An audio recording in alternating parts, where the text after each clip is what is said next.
Wondra sits in a jail cell. He is back in Idaho, accused of killing young Michael Vaughan. You're pure evil. You have no heart. You have no soul. Wondra is accused of murdering her then 5-year-old son in 2021. Would you think you'll ever get the answer as to why? No, because there is no answer to why. Why would somebody hurt an innocent little boy? What answer could you give? What answer could you possibly give? How scared was he? Did he ask for me? Did he ask for Tyler? Stacey Wondra has been charged with first-degree murder and second-degree kidnapping and destruction of evidence. Michael Monkey Vaughan went missing from his Fruitland neighborhood on July 27, 2021. This is a criminal investigation. Now, more than 4 years later, in newly unsealed court documents, Fruitland police named 4 people they believed are involved in Michael's murder. Those 4 names are ones we've heard before. This is Sarah Wondra. This is Sarah's husband, Stacey Wondra. This is Brandon Shirtliff, Adrian Lucien. As for what these 4 people have in common, they were all staying at the Wondra's home when Michael disappeared in 2021. That's just half a mile from Michael's home where he was last seen. In the PCA, police pointed to video evidence they say showing Shirtliff walking around the neighborhood. They say Shirtliff helped move Michael's body in a duffel bag temporarily to his mom's home in Kuna before standing guard as they buried him in the Wondra's Fruitland backyard. Stacey Wondra told police the 4 hoped to sell Michael for $10,000 each. He says the idea came from Adrian Lucien. Idaho News 6 is now learning Lucien was arrested and released in Indiana in October for a traffic-related misdemeanor. Sarah Wondra is currently serving time in the Idaho State Prison System for unrelated charges. She is eligible for parole in early 2026. Karen, is there any connection between the Vaughan family and the home where police had been searching? No, we've heard this more than once from the family representatives and from the police department that there is no connection between the Vaughan family and the home where this search took place. As you know, from the time Michael went missing, this has been an all-hands-on-deck investigation, and it remains very active and an ongoing investigation. You can't take one of our most precious citizens from us and ever expect us to stop. During the course of this investigation to date, we received credible information that the remains of Michael Vaughan could be found in the backyard at 1102 Red Wing Street in Fruitland. As a result, the Fruitland Police Department obtained a search warrant for the residence along with the front and backyards. That search warrant was served on November 11th. It was a Friday. We served that late in the evening. Upon entry, officers encountered Sarah Wondra, one of the known occupants of the home, and Sarah was subsequently arrested based on probable cause that she had knowledge of Michael's death and failed to report that death to law enforcement. The following day, the Fruitland Police Department, joined by the Idaho State Police, the Idaho Mountain Search and Rescue, the Fruitland Fire Department, and the Fruitland Public Works Department, began a very methodical excavation of the backyard of the Wondra's home. During that excavation process, the Idaho Mountain Search and Rescue, Mountain States detection dogs deployed multiple certified human remains detection dogs on the property, all of them alerting to the presence of human remains. Ground penetrating radar was also used and deployed, detecting anomalies in the backyard. We completed the excavation of the entire backyard and removed over 250 yards of dirt. Prior to backfilling the yard, the dirt was meticulously sifted for any potential human remains. We did not find Michael's remains. Although the remains of Michael Vaughan were not recovered, we strongly believe, based on evidence, that Michael was abducted and is deceased, and that his remains were buried and later moved from the property. As of today, the whereabouts of his remains are unknown. However, the investigation is active, fluid, and ongoing. Once the excavation was complete, we conducted a thorough search of the Wondra's residence. The search was productive, and additional investigative evidence was recovered and is currently being processed. An hour's worth of body camera footage showing Stacey Wondra FaceTiming with detectives and directing to where Monkey's body was buried in his backyard. It's like right under that mound area. It's right under the mound. About where at compared to the trees? A little like right to the right of the trees area. It should be, it should be a garbage bag. Okay, what color is the garbage bag? It would either be white or black. We only have two colors. Is the duct tape still going to be over his mouth? It should be. Okay. I didn't watch to take them off. Okay. So you should have everything intact as it was. He claims he watched the burial happen. Okay. How far down is Michael? I don't know how far she actually dug. And the she he's referring to, that's his wife Sarah, another suspect in the case. Stacey says Adrian, a third suspect, was also there for the burial. Out of 300 homes, police say canines tracked Michael's scent to the home where Stacey, his wife Sarah, and their two roommates Brandon Shirtliff and Adrian Lucian lived. As Joe mentioned, a newly released probable cause affidavit filed in June lays out the interviews following Michael's disappearance. Again, during these initial searches, police say canines tracked Michael's scent to the fence line of the home where Stacey Wondra'S, his wife Sarah, and their two roommates, Brandon Shirtliff and Adrian Lucian, lived. All four of those individuals have been named people of interest in Michael's disappearance. One of Michael's neighbors told police they saw Michael riding a bike outside of the Wondra'S home the day that he disappeared. Another neighbor said they saw that same tricycle at the Wondra'S home during a garage sale months before Michael disappeared. The Wondra'S initially denied any involvement, but then in November of 2022, Stacey asked to meet with investigators. The PCA states Stacey claims he was home the night Michael was allegedly abducted and saw Sarah carrying Michael into the house. Stacey allegedly told police it was Adrian's idea to take a child to sell for money, and they would get a $10,000 cut. Stacey claims Sarah told everyone to, quote, follow her lead. Stacey told investigators they took him to Brandon's mother's home in Kuna that night, where they left Michael overnight. Stacey claims the other three returned to Brandon's mom's house the next day and brought Michael back to the Wondra'S home in Fruitland. Stacey told police Michael was not alive, and Sarah and Adrian buried him in the Wondra'S backyard. 2 days after Stacey's interview with police, they executed a search warrant and excavated the Wondra'S backyard. The affidavit says cadaver dogs alerted to the same area where Stacey told detectives Michael's body was buried, but to this day, Michael has not been found.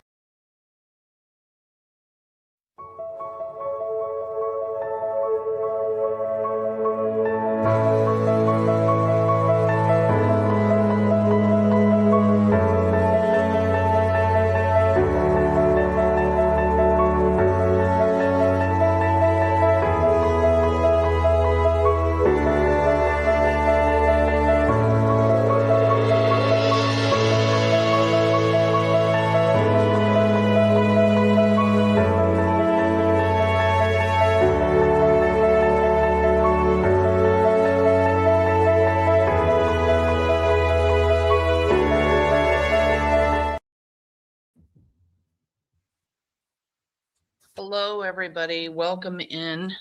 Today is August 4th, 2026. My name is Samantha. Welcome into Missing PNW Crimes Revisited. I have with me today Brandi Vaughan. This is Michael Vaughan's mother. We're here to talk about Stacey Wondra'S hearing today. Let's say hi to everybody, Brandi. Hi, everybody. I hope y'all are having a wonderful Tuesday. It's smoky as hell over here. Oh my gosh, it's smoky here now. We have Mount Hood Meadows on fire over here. And it's horrible outside. Cinderella is in the house. Chuck Anderson's granddaughter. Thank you guys so much for coming in. We have Corey Edwards. Thank you for coming. So many new people have been joining. Darlene is here. Deedles is here. Thank you guys. And we really appreciate all the new love in Michael Vaughan's case. And I'm actually going to start revisiting everything in Michael Vaughan's case. Corey, let's see. Pretty assessors in the house. Shannon, my beautiful moderator, is here. Thank you so much for coming. The Real Sisters in Crime. I love that. Thank you for joining. Criminal Meta's here. Beverly is here. Darlene is here. Let's see. Trying to find everybody. Court case. Courtney is here. Thank you guys for all of the support, not only for the Vaughan family and Michael, but also for myself. I really appreciate everybody coming into the lives. Kimberly is here. All in the Tanks is here. Thank you so much. Opal under your scars, Dukes. Sincerely, Kate. Bubblegum. So good to see everybody. I got to meet Court Case Courtney today. I love that. She's a very lovely woman, and I was very, very surprised, and I'm glad she was there. And we got to chat for a little bit after court, so we got a few plans in place for when trial does come. So yes, it was really nice to get to meet her today. And I met another woman, and she says she watches you, Sammy, all the time, and she watches me, and she lives locally, not here in Fruitland, but a few towns away. But yeah, so I did get to meet some very nice ladies today. They made my day a little bit better. I'm glad they were there, because you were going to be there by yourself really today, because Tyler had to work. Yeah, it was all right, though. Opal I sat with says, Morgan and... Sorry. That's okay. Life can be tough, and sometimes you just need a gentle reminder that you are valued, you are important, and you matter. Thank you so much, Opal, for the kind words, as always. What were you saying, love? I don't remember. Go ahead. Okay.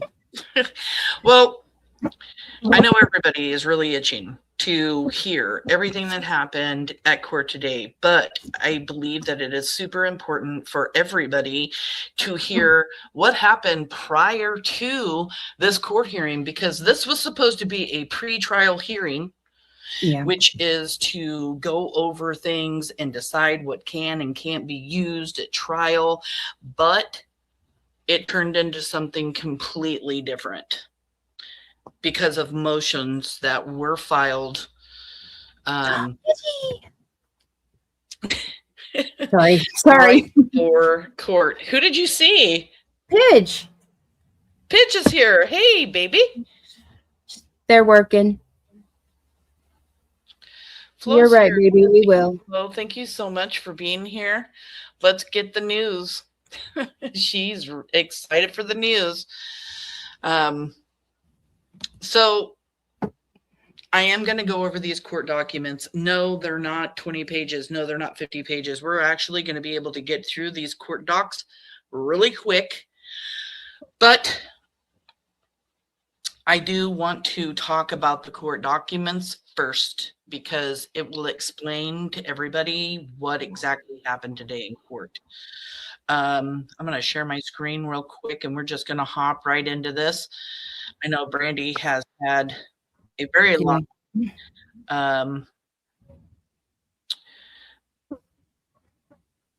just to show everybody, we have an order shortening time.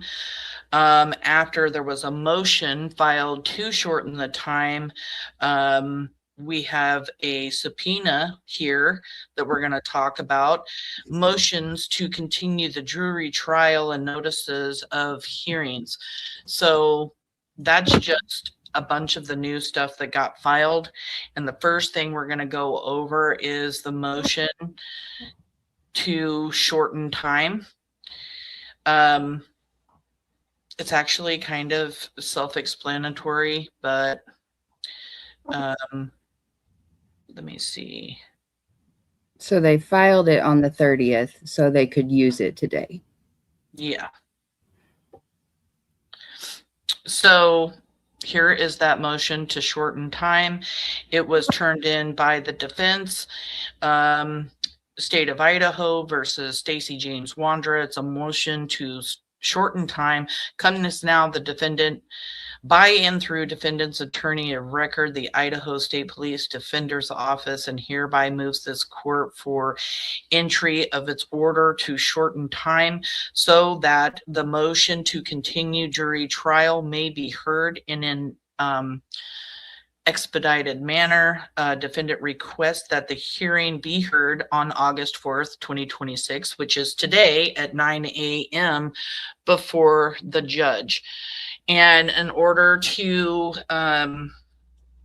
shorten time is asking the judge to speed up the court's normal schedule.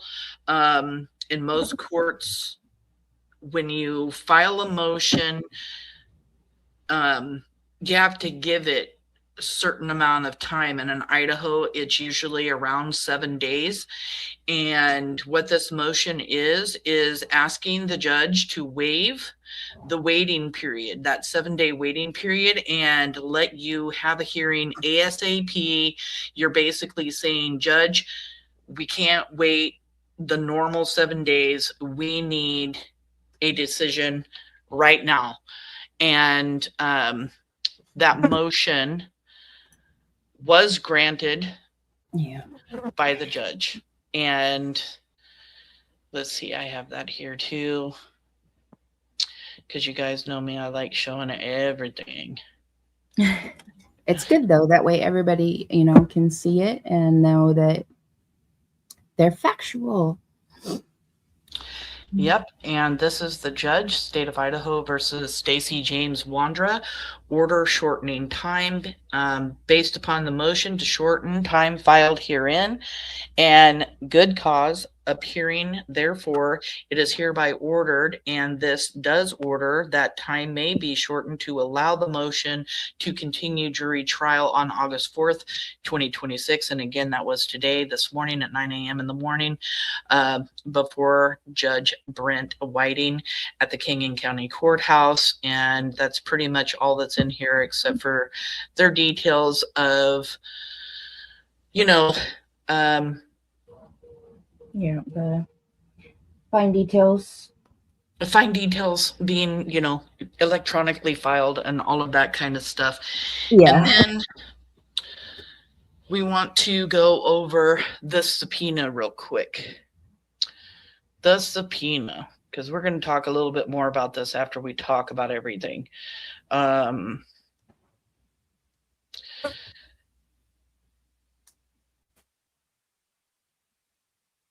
Okay.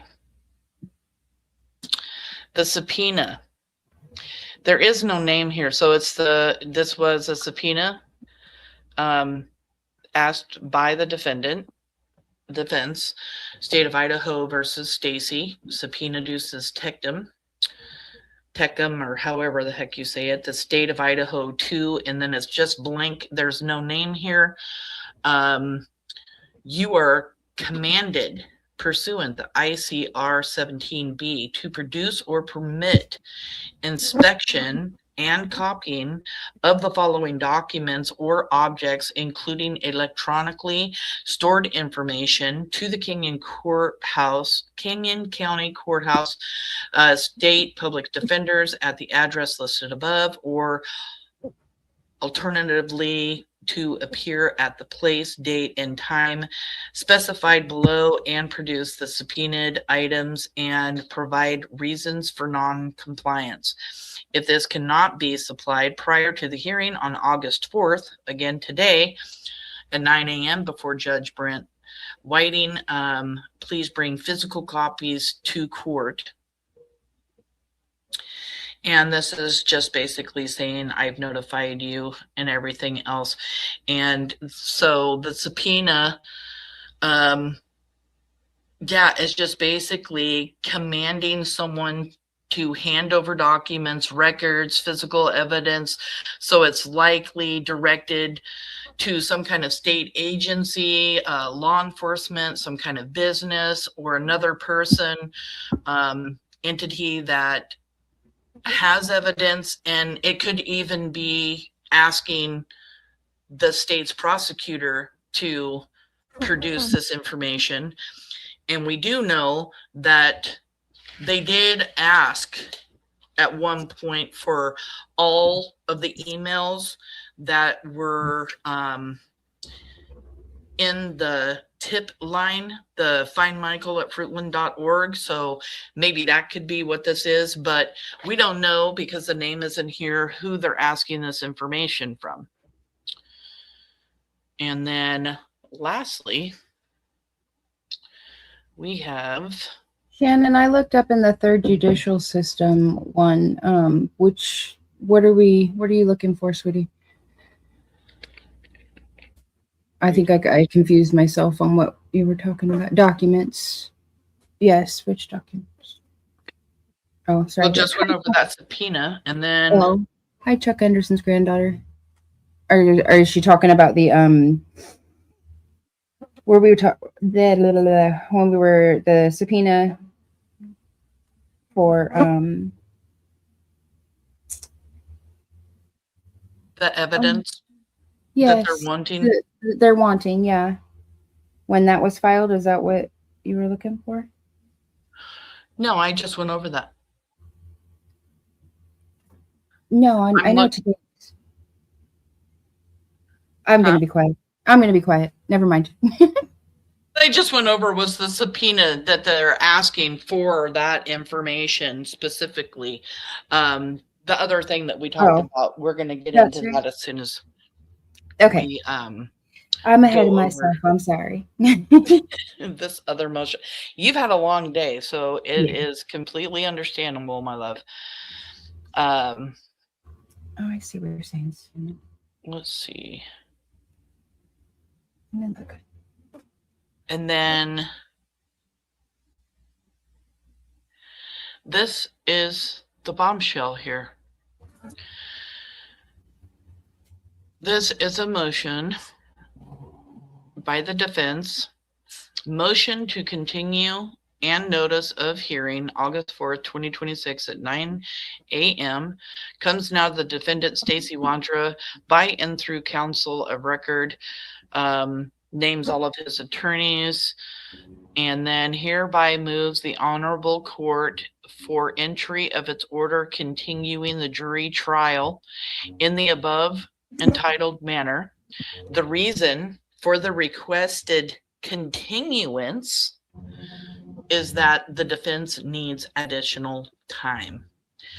Notice of hearing, notice is hereby given that this matter will come for hearing on the 4th day of August 2026 at 9 a.m. in the morning before Judge Whiting, and then of course all the legal mumbo jumbo. So today's pre-trial hearing is what was supposed to happen today, and instead it turns into a court date talking about a continuance. And I'll let you go ahead and take it from here, Brandi.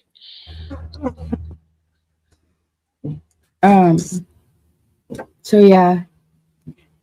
Sorry, I was trying to type in chat.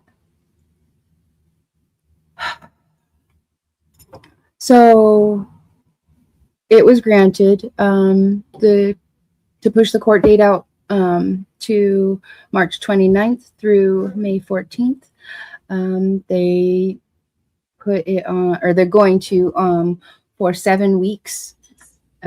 They all agreed that it is better to have more time than scramble for extra time. That was brought up by the defense.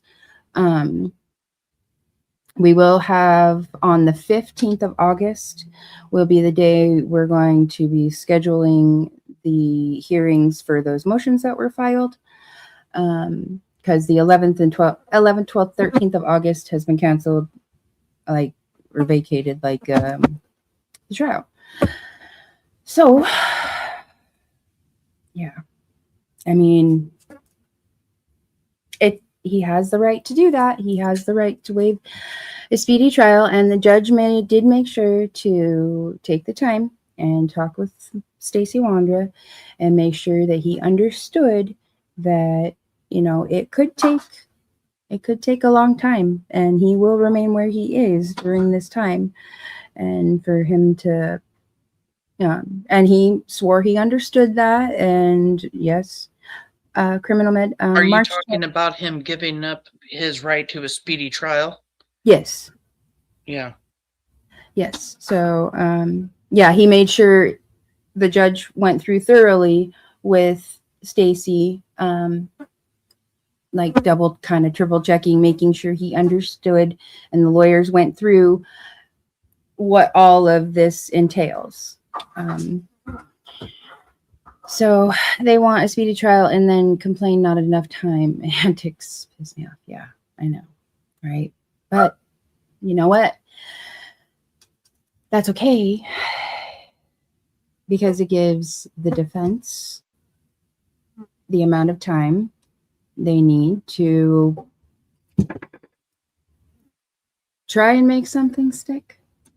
Or, you know, we want Stacey to be completely satisfied with his defense. We don't want any hiccups. And it was to be expected. I mean, it's a high profile case, and we kind of knew. The rumor had it, you know, Stacey's telling people that it was going to be the beginning of the year, but now we're looking at 7-8 months out until trial starts. If it starts, then, because we don't know if they'll try pushing it out even further.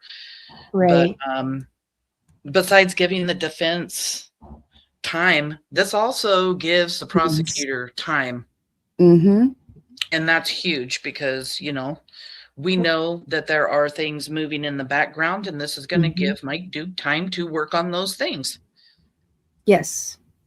And like I keep saying, it is still a very active, ongoing investigation. So, I mean, we do know that they have been talking with people. Exactly, Shannon. Pushes out time for the others just to be running free. Right. Well, we don't know. We don't. Okay, you go ahead. We don't know, you know, if there will be other arrests made or anything else, but you know, they're working on things. There was Brandi was telling me earlier that they went behind chambers today, the defense, the judge, and the prosecutor. They were there for quite a long time. And this, they were in there more than we were actually in, I think, in the courtroom. Yeah, and they didn't talk about the subpoena. They didn't talk about what it is that they were wanting in court.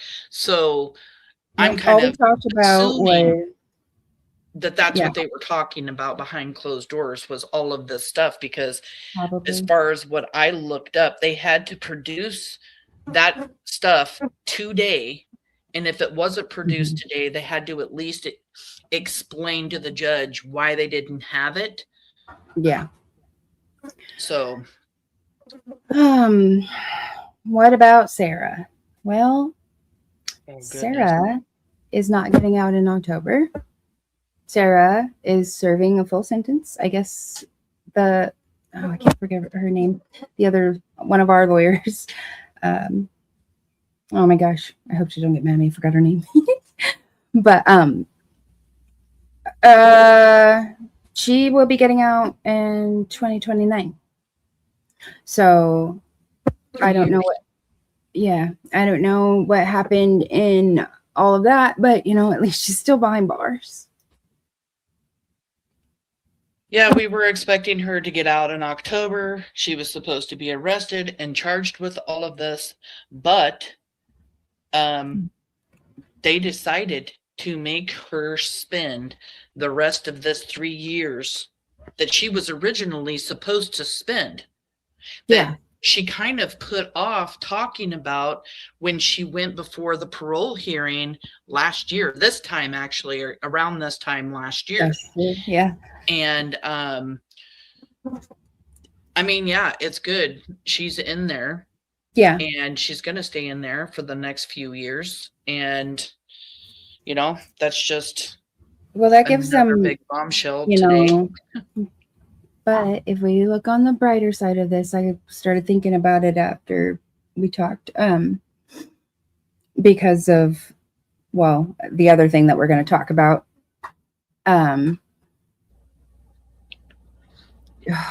Sorry, I didn't sleep more than 2 hours, guys, so I'm brain dead today. But she's behind bars. Stacey's trial gets pushed out till March. That's 8 months to pick up somebody else in between. Charlie girl plea. Yeah, I know that there's been talks possibly about a plea deal. This is what I was wondering too, Shannon. She must have violated something, or someone found out, and she got in an altercation which can extend to full sentence. Yeah, I was wondering the same thing, if she got into some kind of trouble in there or something, because as of this time last year, she was supposed to get out this October. And we're going to try to look up all of the court documents, or all of the documents that we can find, to try to find out why they're keeping her, which her original sentence really was not to be released till 2029. So let's just make sure everybody understands that. So, but we're going to look and find out, you know, what we can on that. Chuck Anderson's granddaughter, thank you. I don't ever before court. I try. I really do try. I even like shut everything off and only had like a little bit of music playing last night. No, it didn't work. That's okay, because Buggy came in. Yeah, she had a bad dream. So yeah. But yeah, so Sarah, well, you know, she's still behind bars. Just looks like, she lost her good time. Yeah. So we will see. I gotta let the puppy out. Well, and I want to talk about something too. I want to talk about this third party perpetrator defense. So it's a legal strategy where the defense says Stacey didn't do it, someone else did. Yeah. Now, when you say that, Stacey Wondra'S has been saying this entire time that Sarah, Adrian, and Brandon did it, right? So that could be where they're going, maybe having him testify against the others or whatever. In other court documents, we know that they requested the emails from the Find Michael at fruitland.org tip line. So are they looking for other persons of interest? And that's basically what this third party perpetrator defense is. And it also could be what this electronically stored information is that's talking in this subpoena for more records. Yeah. But it does look like all of this is pointing to that. And you're probably asking yourself, okay, what does that mean? Well, third party perpetrator defense is a legal strategy where the defense just says, you know, Stacey didn't do it, somebody else did. And the way this works is that they claim the defense argues that a specific third person, not the defendant, committed the crime. So blaming somebody else and not Stacey Wondra'S, which could be Sarah, Adrian, Brandon, or they could be looking through this tip line information to find somebody else. The defendant doesn't have to prove the other person did it. The prosecution still has to prove the defendant is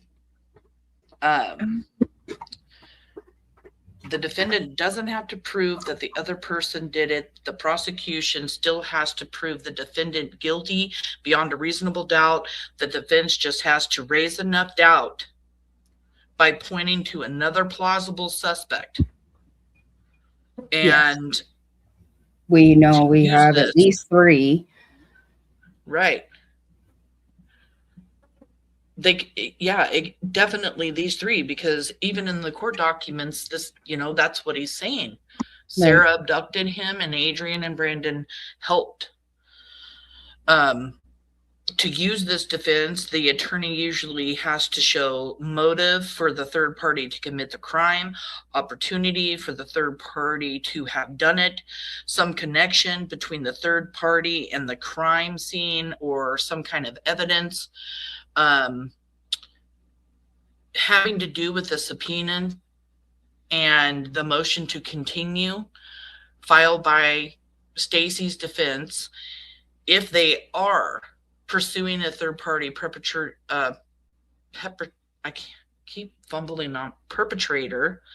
defense, those subpoenas are likely trying to get records that point to somebody else, phone records, say Stacey Wondra'S phone records from in jail,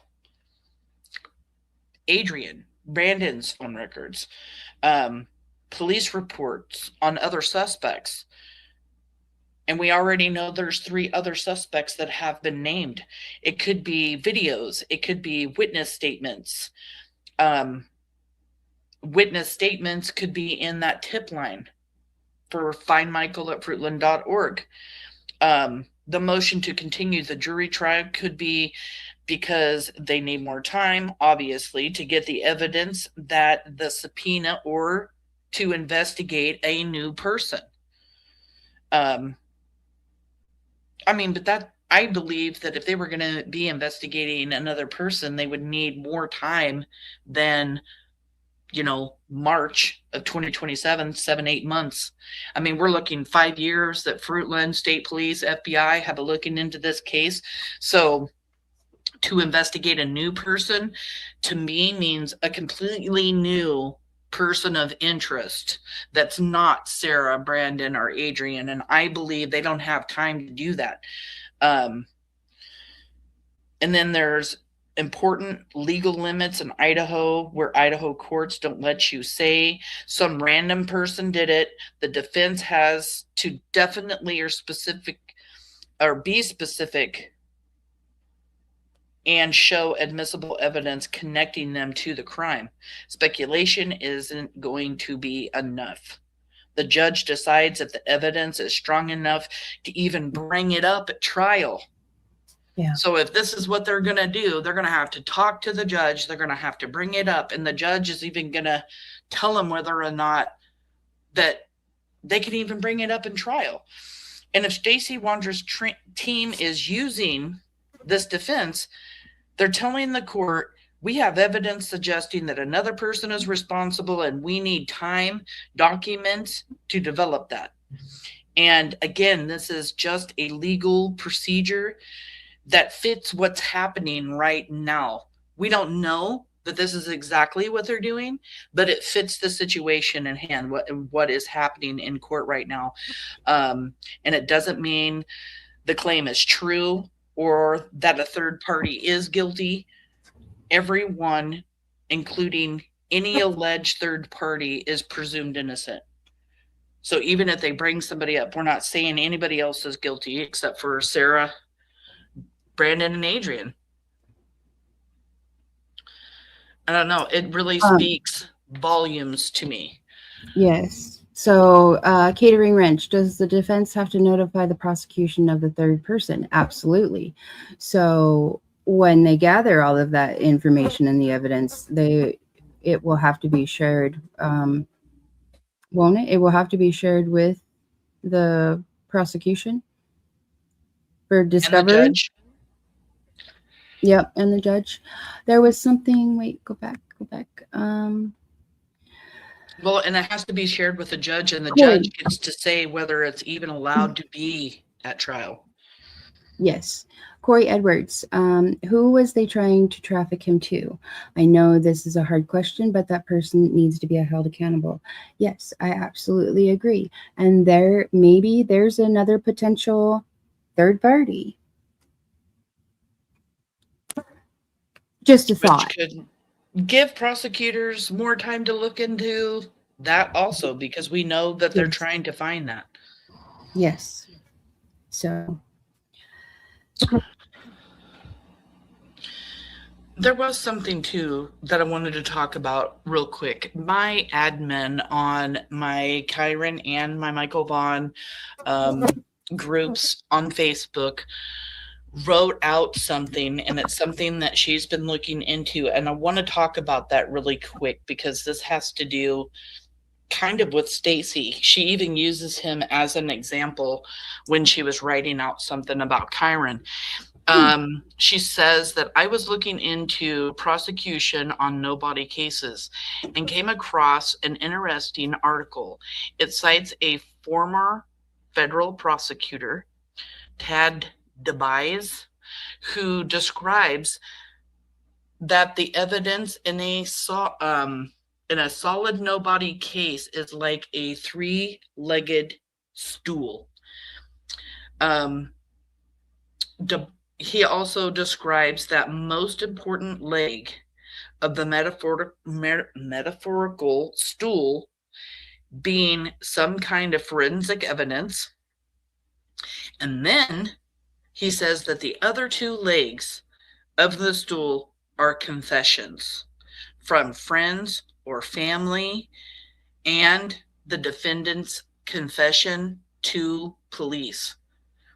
That is a three-legged stool, and one of them is Stacey Wondra'S own confession to police. And she goes on to say, for example, Stacey Wondra, the man who was recently charged in the kidnapping and murder of 5-year-old Idaho boy Michael Vaughan, gave several confessions to law enforcement over the last 2 years. Without this confession, these suspects in Michael Vaughan's disappearance would have gotten away with the most unthinkable and horrendous crime imaginable. And me and her, we've gone back and forth and talked about this stool that she talks about all the time. And it's a big deal that Stacey Wondra has confessed. And it's one of those things that a federal prosecutor is saying can put somebody away basically for the rest of their life. I was muted. That's a good analogy. Will you send that to me? I sure will, babe. Thank you. The way I have it, we know how my brain works. I see But you.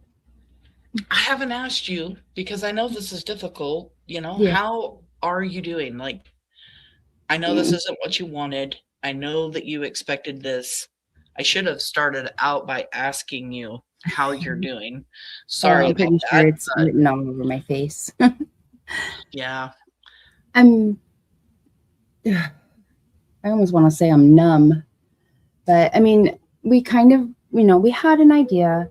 Mike Duke has been very good with, trying to keep us informed on, things that are being filed, what they mean, as much as you can, and he's been very helpful in that department. I just, like I told the news, it sucks because I want the answers now. I want Michael now. And it's just more time. More time that, I sit and wonder where he is. Try to think of where he is. Try to think like them. But that's impossible because I'm not a monster. Right. Yeah. And I got your backhoe.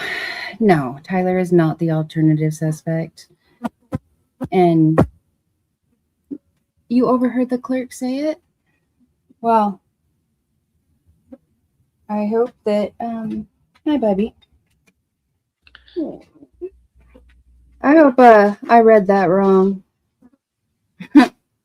who are you talking about? In your chat right here, I got your backhoe. Tyler is the alternate. Excuse me. Trying to find it. Tyler is the alternate suspect. Overheard clerk say it. Not true. Brandi and Tyler have both been ruled out as suspects. Ruled out completely. Them and all of the family members in the household. And even close neighbors in the neighborhood, like the ones that saw Michael losing the flip-flop and everything else. This is a complete made up lie by you because you didn't hear it in the clerk's office, and I don't believe your shit. So get the hell out of my chat. For real.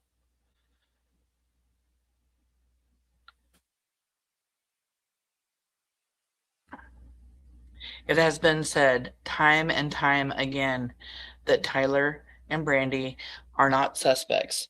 They were looked at for over a year. Over a year. Fruitland Police Department, Idaho State Police, and the FBI worked together with the Vaughan family trying to put Stacey Wondra'S, Sarah Wondra, Brandon Shirtliff, and Sarah Wondra behind bars and keep them there, charge them, and put them in prison. Nobody else. And look for the individuals that Michael Vaughan was supposed to be sold to. That is what they're doing. They are not looking at the Vaughan family.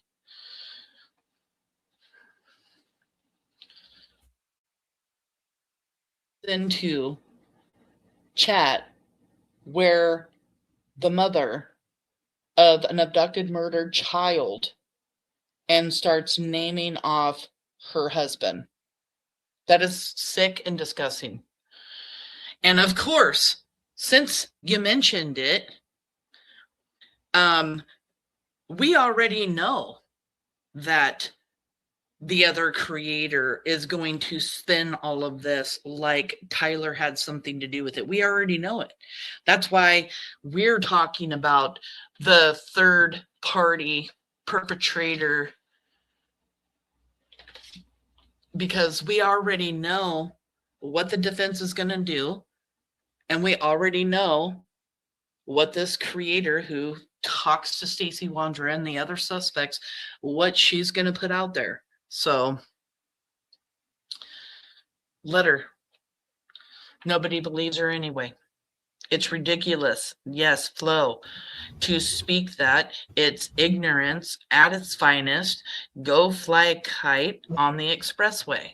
I love you, Flo. I love you so much. Thank you so much. Yes, the dogs hid in the backyard. 10 different cadaver dogs hit in the backyard. We've got cadaver dogs hitting under a pile of rock in Cuna where Michael was taken. And we have the Wondra'S Lexus that a cadaver dogs, well, multiple cadaver dogs also hit on, that transported Monkey either from Cuna to Fruitland or when Brandon moved him from the Wondra'S backyard. I'm sorry, Brandi. It's okay. It's not your fault. No, I hate Some people just don't have brains. I just hate that you have to deal with that crap. And it's been nonstop, you know, this entire time. It happens, unfortunately, it happens in every case. So, mods, you're awesome. And you know what, you guys, if that's the worst thing that was ever been said, yeah. Right. Tyler is grieving father. Yeah. Yes, he is. He is grieving. I met him. He would never do anything to Michael ever. He's so, you know, he feels so bad and feels so guilty for what happened to Michael on his watch. And it was very disheartening to see it written all over his face. I talked to Tyler about it. Tyler is an amazing man. He's an amazing husband. He's an amazing father. He is. They're just mad because they need attention. They can't even get any views over there, so they're not getting much attention. And to be claiming, like, and people to be claiming that, you know, they're working, or they overheard in a clerk's office or something like that. Please. Idaho victims, yeah, still to this day. And now the families have to go through a trial, or possibly with coworker. Yes, bonus for the prosecution, more time. Exactly, because keywords, active ongoing investigation. And no, Tyler and myself or anyone in our family, we are not being investigated. We have been fully investigated. We are still cooperating to this day. But guess what? We're not being investigated. We are not persons of interest. We never have been.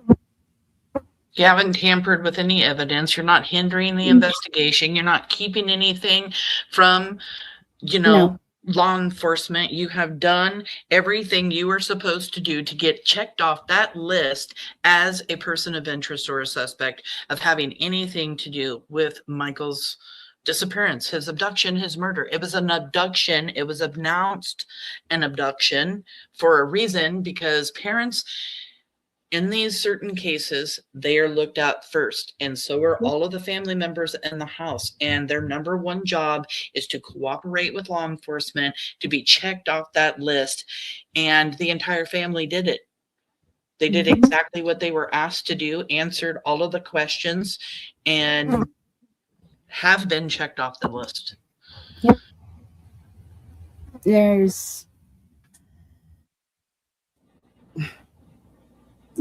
If there are other suspects, which I believe there are, because whoever they were intending to sell Michael to, there would be a suspect, right? I mean, or a person of interest. Excuse me, maybe not a suspect, but a person of interest.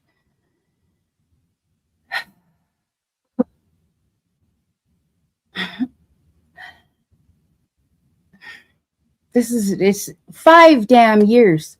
5 years. You don't think out of all of this time, oh my God, it's aggravating. Really, go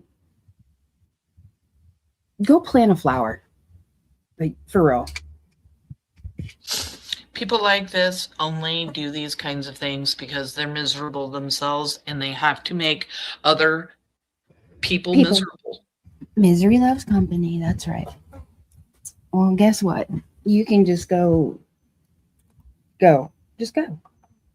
And don't have a good day. I'm sorry to laugh. You're so sarcastic sometimes. And I had to try to make you laugh a little bit. Jeez. I can't even imagine what you've gone through on top of everything else that you're dealing with today. Somebody's got to just come in and just piss you off, and I'm sorry for that. But this is reality for Brandi and her family, you guys. This is reality. Things like this, what just happened in chat, happen in Brandi's life all the time. Like, she sees it on the YouTube streets. She has been sent messages. She has been sent hate mail. She has been recorded by people. They've used these recordings, cut them up, chopped them up, and made it sound like Brandi said certain things completely out of context, without even adding all of the information. And this is what has been happening for over 5 years now. Following us home, following us when we leave our home. Actually had someone, we even had somebody follow, or you guys had somebody following Pidge after a preliminary hearing. Yep. Somebody taking down all of the flyers and banners and everything else. I mean, right from your neighborhood. Oh, did I tell everybody I was nice? No, I didn't. She asked for her probation to be unsupervised. she's 70 years old, probably on a fixed income, and she got 20 days in jail. I think that was enough. So I didn't fight her on wanting to have, because I think you have to pay for that kind of stuff too, don't you? I don't know. Yeah. Yes, the real real ICU. Actually, the day that we did the press conference in 2021, when it was 115 days, and there was. Is it okay if I tell this story, Sammy? I don't care. Yeah. I'm derailing your show. I'm sorry. No, you're not. We basically already talked about everything. I'm just got a couple of news clips that I wanted to share, and no, you go ahead. So Tyler and I had taken separate vehicles. Because I think he was at work and he had come to be there, and so there was this. We went out back after it, and I was calming down, and we were talking with the detectives and captain, and JD came out for a minute. But there was this lady, and she was standing by a minivan, and she was smoking, and she was pacing back and forth, and she kept looking over at us, and of course it was just odd because there was nobody else outside. So I thought maybe she was waiting for somebody inside, whatever. Tyler went to go get a few things from the gas station. I sat in the parking lot for a few minutes, kept my composure, and I noticed that lady had gotten in her van while I was in mine. And then I pulled out to go home. I went around the block to go by the post office because traffic right there at the Y sucks. And I noticed this lady is following me in my rearview mirror. I'm like, okay, whatever. And so I just drive straight home, and I pull up in the front of the house on the side of the street, and she pulls up right behind me. And I'm like, okay, I don't recognize her. I don't know who she is. I thought that maybe it was another one of the church people, because there was, the lady that always brings the notes from the churches and stuff. So I was thinking it may be somebody, like that. And I get out, and she walks up to me, and she tells me, first thing she says is, you need to get your children and you need to get out now. I know where Michael is. And I'm already a mess. I'm a mess. I just left that damn press conference, and I panic, and I'm like, oh my God, tell me now, where in the hell is he? And then she proceeds to tell me that Tyler was having an affair with Ray Sunshine. And they took Michael, and while I was at work, they took him to the landfill, dumped him in the landfill, and Tyler came home and reported missing. And I'm like, at this point, I'm finally like, you're fucking nuts. And I'm swearing at her and telling her to get the F out of here. And she just kept saying all of these things. Well, one, Ray Sunshine is my best friend, my Lynn. And she's, lives 9 hours away. Tyler never left the damn neighborhood unless it was, but in a cop car. And I'm just sorry, I'm remembering it. And she wouldn't leave. At this point, I'm screaming at the top of my lungs to get her to leave. And my phone's in my car because I didn't grab my purse or anything. And my neighbor heard what was going on, and she's ex-Marine, so she was able to keep my ass. Yeah, keep me. Because as I'm screaming at her, and she's screaming that Michael's dead and Tyler killed, and that he was going to kill all my kids, he was going to kill me. She just kept screaming all this shit. And finally, I opened her damn door, And as she's closing the damn door and I'm pushing her in her damn vehicle, yes, I did put my hands on her. I just put her back in her vehicle to get her the fuck out of here. Well, And there was a come little, on, she's in your face. there was, yeah, in my face. Yeah. There was a little boy in the very back of her fucking minivan, about the same age as Michael. And she was, it was so chaotic. So she was driving down towards Arizona and then flipped a bitch. And Tyler, at this point, the neighbors got me across the street. She's on the phone with the police, and letting them. They were here, like in a heartbeat. But they caught her over at the end of Washington, trying to turn onto 8th. But the little boy, it wasn't Michael. It was her son. But Tyler had picked up a piece of wood. He was going to throw it through the damn back of her damn window. And I screamed at him, no, she's got a baby. Yeah. So that's just crazy. I mean, and this is one story, you guys, out of, I don't even know how many I could tell you that she's told me about, like, one story out of hundreds, you guys deal with so much. I don't know how you do it. I don't know how you do it. You're one of the strongest people I know, and I know shit's been getting really hard here lately, but you're going to have time to breathe for a while. Things are pushed off a little bit, and everything is going to be okay, because we've got 2 suspects behind bars, even though we're still going to sit here and wait. Yep. She's in your chat. Who? The lady, Denise, the lady, she's using her in here. So, Denise Feldman Erland. After you left, I had bracelets. I should have given you bracelets. So the next time I'm over there, I will have stuff for you, my dear. I had it right there in my hand. I'm sorry, I didn't even think about it.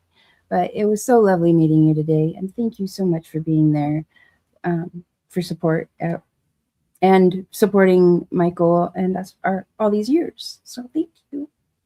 Yeah, and thank you for watching. I love that. That's how we're trying to get the news out about Michael Vaughan, Chuck Anderson's granddaughter. Thank you so much. If you received that gifted membership, please thank her. You guys know what we're about to do. We got to dance.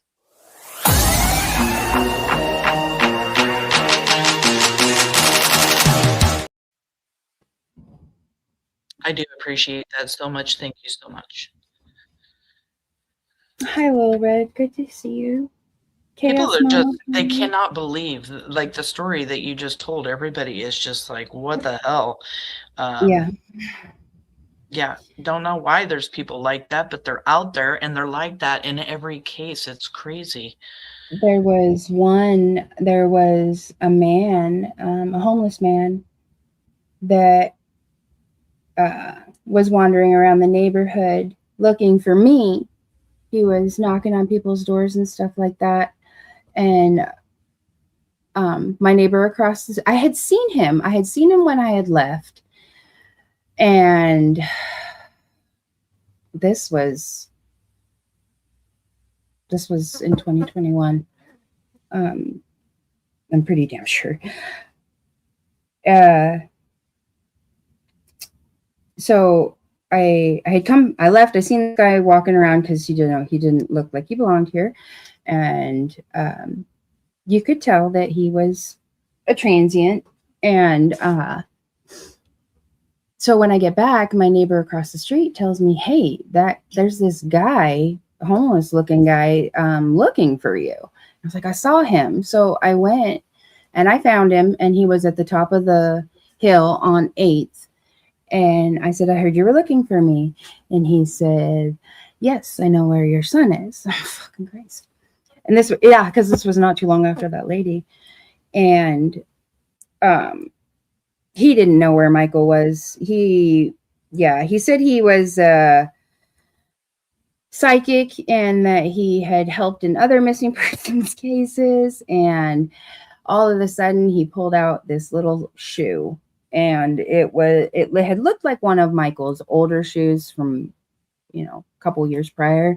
It was not Michael's shoe. It was not one of Michael's old shoes, but yeah, he was just not okay in the head. And yeah, that one I was shaking all over, because that lady we had just dealt with not too long prior to that, and it was a lot of oh Jesus, that was a lot.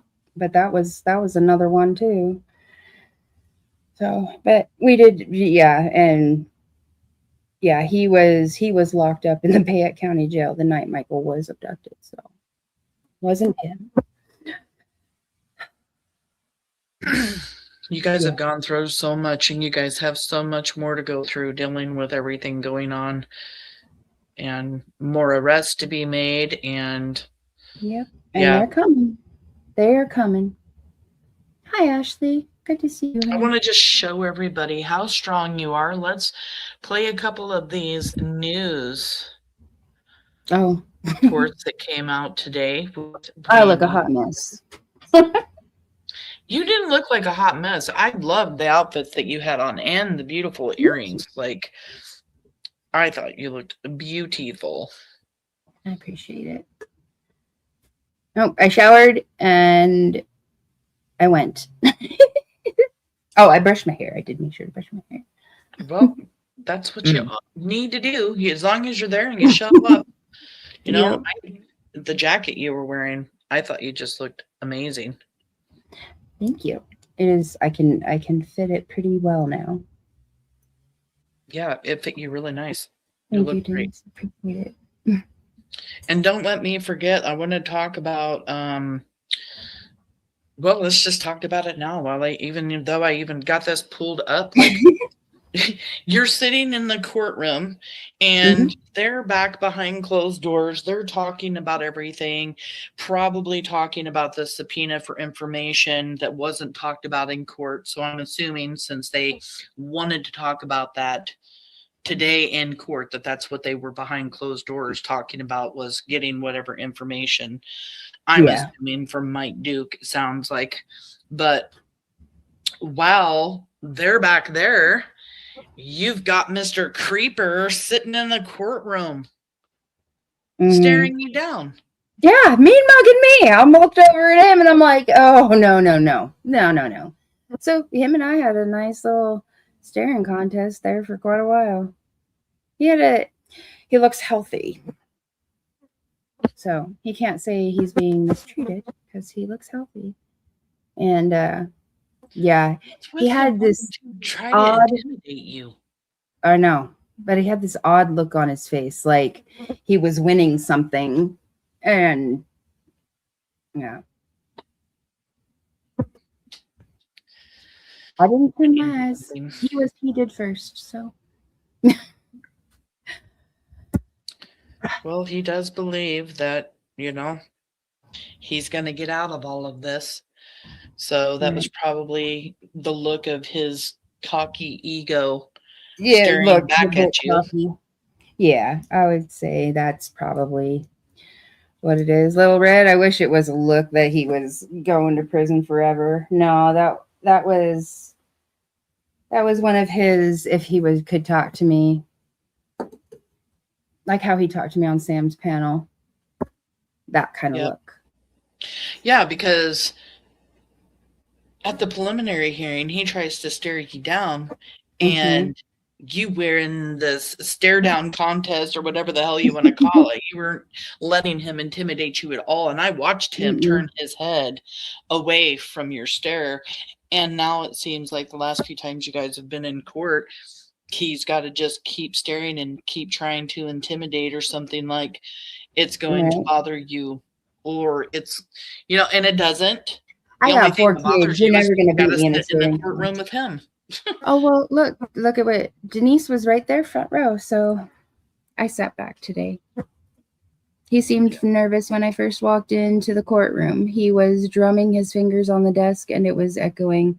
The court reporter said something about the noise she couldn't figure out. Yeah, because he's always playing games. The only time it's serious is, yeah, when he's serious is when he's not getting his way. How was his demeanor when they were asking him about giving up his rights for a speedy trial and stuff? He was very straightforward and professional. There was no humbling, fumbling, or nothing like that. He answered clear as day. Sound mind. Does he stare me down with Tyler? Yeah. He was looking through Tyler. Because Tyler sat on the outside of me. I sat between him and Chrissy, my sister-in-law. At the preliminary hearing? Mm-hmm. But yeah, every time he does stare at me, he typically looks away really quick because, well, we know my face speaks a lot. Right. Yeah. Yeah, I just wanted to talk about that because I really do think that it's just really strange that, Yeah. suspect. He was radiating a different feeling today, in my opinion. I don't even feel like it should be allowed for a suspect, especially in a case like this, to be even able to look your way, honestly. Well, what are we going to do? Put him in a box? Oh, wait, here he is. Yeah, put him in a damn box. Okay, let's play this right here. It just, basically going over everything that happened today in court. Do you wish to waive your right to a speedy trial? Do Your Honor. The trial for the man accused of kidnapping and killing 5-year-old Michael Vaughan in 2021 will not happen next month as previously scheduled. Stacey Wondra'S trial was pushed back to next March, and he waived his right to a speedy trial. You just heard that. This morning, a judge granted his motion to continue or delay his trial after Wondra'S defense attorneys said they needed more time to prepare.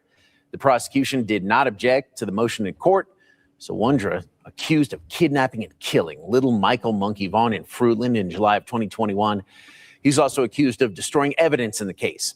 Court documents show that Wondra said he was there when his ex-wife Sarah and their roommate Adrian Lucien brought Michael home, duct taped him, put him in a duffel bag, and drove him to the home of their other roommate, Brandon Shirtlif's mother in Cuna. Now, you hear that, Brandon? They're talking about you on the news as one of the people that helped drive Michael Vaughan to your mother's house. They're even mentioning your mother's house. Now, more than 5 years later, Michael's family has to wait even longer for answers, closure, and justice. It's just more time. It's more time to add on to. I mean, we're talking it's 6 years. Are we getting close to the 6-year mark? I mean, we just hit 5 years and we still don't have the answer where Michael is. It's upsetting because I want the answers now, but we have to have it done the right way. So I'm here for it. That was Michael's mom, Brandi Vaughan, there, hoping that Wondra's trial would not be delayed, but she was also expecting it to be delayed and believes it also gives the prosecution even more time to prepare for trial. The judge vacated hearings over other motions that were scheduled for next week and also set a status conference for September 15th. Wondra's trial now scheduled for March 29th of next year. It's expected to last up to 7 weeks. Do you wish to waive your right? So we have a status conference coming up on September 15th.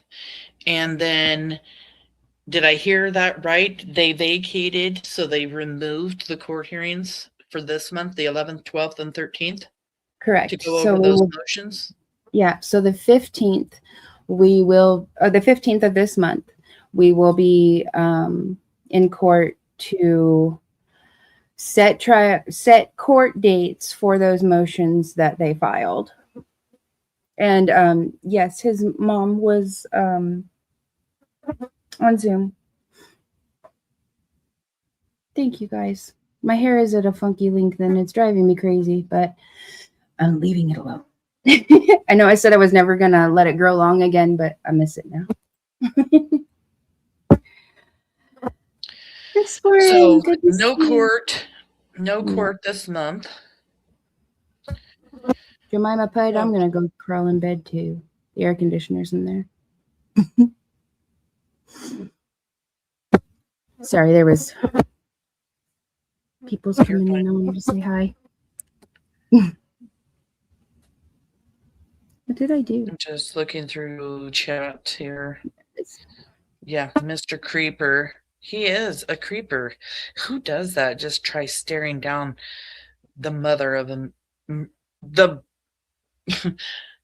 He's the one who abducts and murders Michael Vaughan, and he wants to stare you down. That just drives me crazy.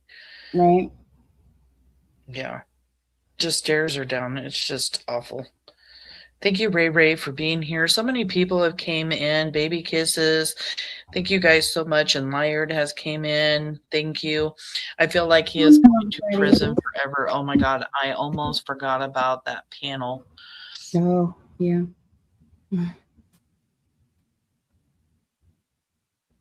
Yep. Prolonging Michael's trial till March 29th. That's my birthday. Me and my sister-in-law's birthday. Yep. Hi, Elizabeth.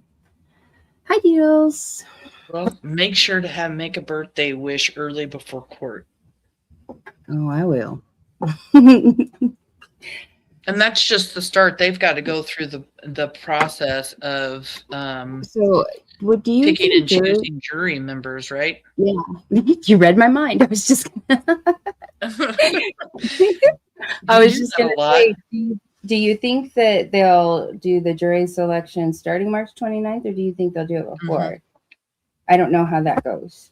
They're going to start the process. They will probably spend the first day explaining what exactly is going to happen and do, and then maybe they'll have time to get into choosing jury members. But the first process is going to be picking jury members, taking out the ones they don't want, keeping the ones that they want. They'll both, I believe, have to agree on what jury members can stay, and that's how the process is going to work. And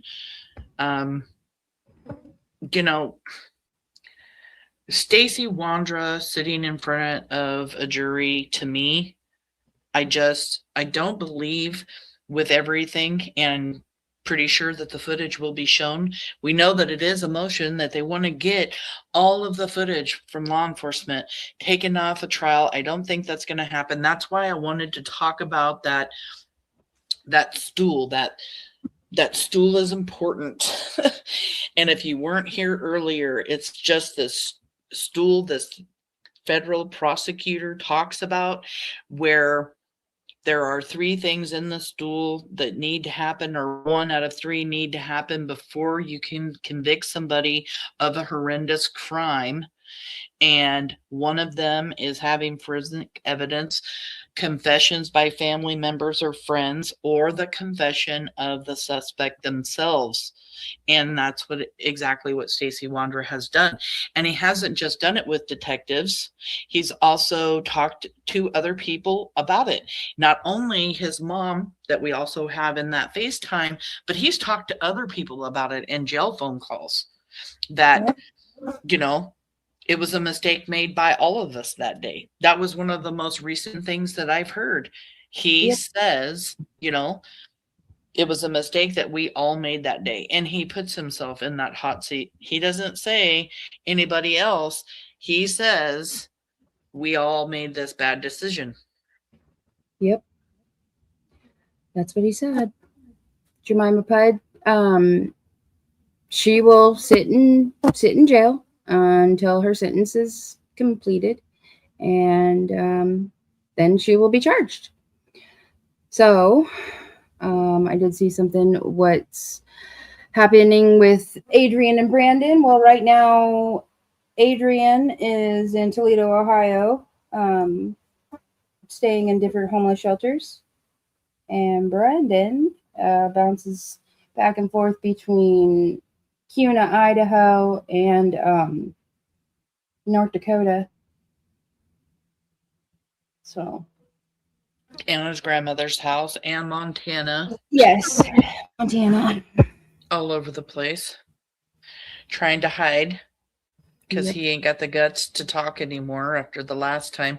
You know, he said that he was going to take you and I to court over the things that we're saying, and I still haven't received anything, Brendan. So, like, get on that. I would love for you to take me to court and say that anything that I have been saying is untrue. I mean, everything that I've ever talked about on my channel is truthful. So it's either in court documents or I have had some of the best sources ever verified by law enforcement. So, yep.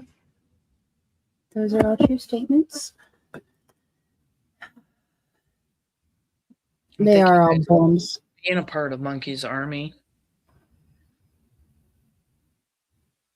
You know, I know this is difficult for the community. I know this is difficult for you, Brandi and Tyler, and, you know, your family. And for that, I am very sorry because I know a lot of people are upset about everything. But the only good positive thing that I can think of this is that Mike Duke has more time too. That to me is very important. We've got one chance to do this and do it right. And I know Mike Duke wants to do it right.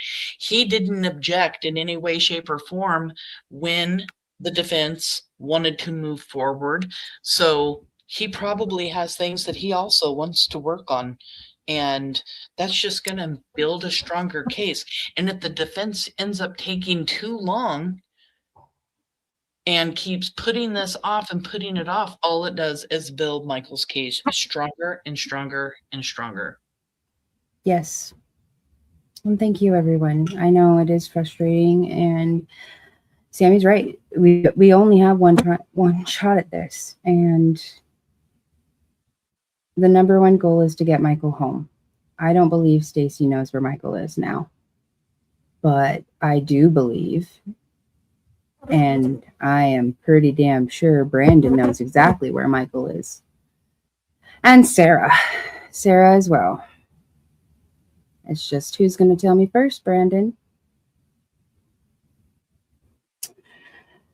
Yeah. I mean, you know, just because Sarah has to finish out the sentence doesn't mean she can't talk. You know, and then since it's in all of the court documents and everything that's been put out by the defense lately, Stacey Wondra is accusing his now ex-wife, Sarah, and his two roommates, Brandon Shurtleff and Adrian Lucien, and the defense could be trying to collect information against them so that maybe, I'm just kind of speculating a little bit here, that maybe they can talk Stacey into testifying against the others, not only to get some maybe time off of his, you know, whatever he ends up facing, or they have to prove that their client didn't do it. Stacey Wondra didn't do it. So they're going to do that any way they can. And since he's already reiterated over and over and over again that these are the people responsible for abducting and murdering Michael, they are the likely suspects here. Yep. I agree. And that is just going to force them to look into the other three suspects. And they have 3 attorneys on paper, 2 more attorney assistants that were just added. 3 private investigators. Yes. 3 private investigators that have been, you know, doing their work even prior to the preliminary hearing. So they've had all this time to also collect their information, and the defense is going to do anything they can do to get their client off, to get Stacey off. And that means going after other suspects or finding another person of interest. And they just ain't got enough time to just pick some Joe Blow out of the neighborhood or whatever. Like I said, the Fruitland Police Department, the FBI, and Idaho State Police have been working on this case for 5 years. You're not going to get that done in the next 7 or 8 months. It's just not going to happen. Right. And you're going to have, you have all that information as well at your disposal. So, yes, the defense has to prove reasonable doubt. The prosecution has to has the burden of proof.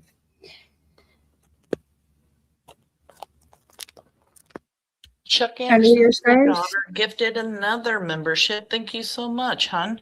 I really appreciate that. Let's just wipe away some negative stuff and get good vibes and dance in our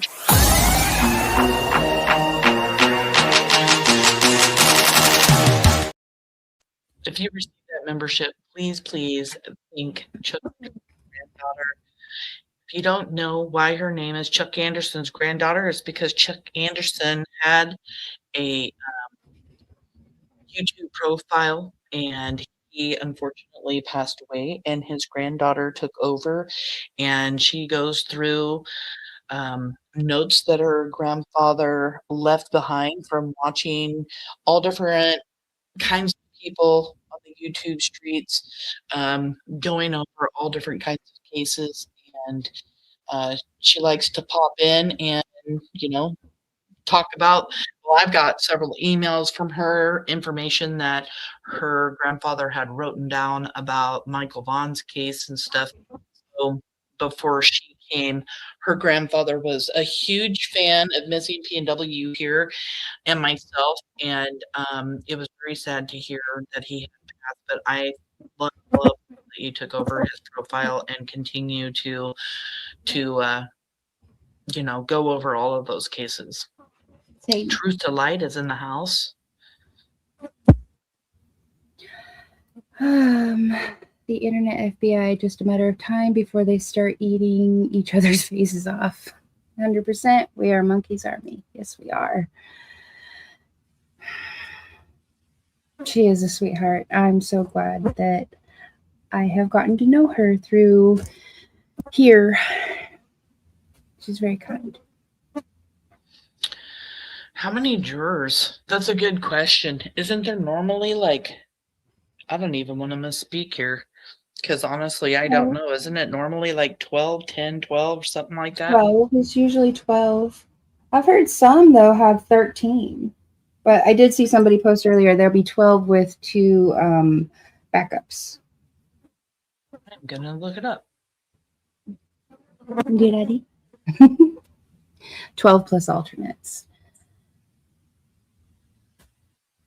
Yes, Under Your Scars. I've paid really close attention to that. I'm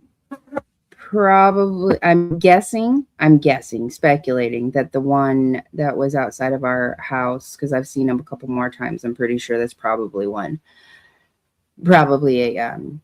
private investigator.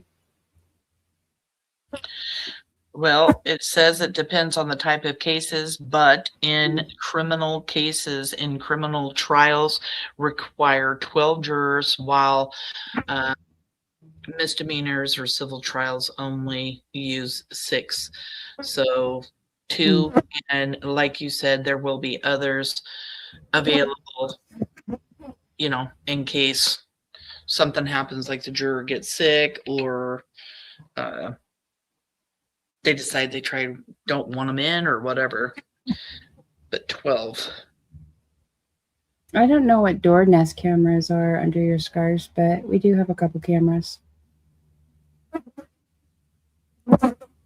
So DoorDash, is that what he said?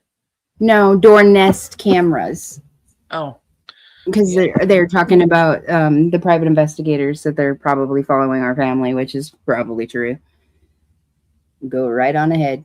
I ain't got nothing to hide. Were you going to do a live later this evening, Brandi? If I do, it'll probably just to talk to everybody. Or maybe just rest. Yeah. I have another news report I want to show here. Hold on one second. I was just wondering because Which one of these did I already share? Let's see, that one I did. This one is the one I want to show from channel 6. I was just wondering so that we could put your link up in chat. If you guys haven't been over, it's Brandi, NEAL, Vaughan. If one of the admins or moderators could please put Brandi's channel every Monday. She does Monkey Monday. And she's going to also be doing other lives sometimes during the week. And basically just advocating for Michael, her son, and giving lots of details. And last night on Monkey Monday, you shared with us, Brandi, that you want to start talking. Great idea by Tyler, by the way, to start sharing the grief process and those kinds of things that you guys have gone through since you guys found out that when law enforcement told you guys that they didn't believe that Michael was still alive. Yeah. And just not having him for the past 5 years.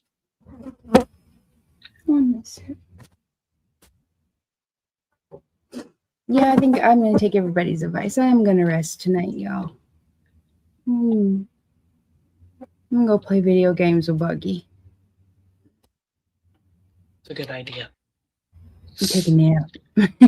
You guys can still go over there and subscribe to her channel because we're really trying to help grow your channel. We want you to go over, subscribe, and just show up for support and everything else like you guys are doing today. And thank you, everyone.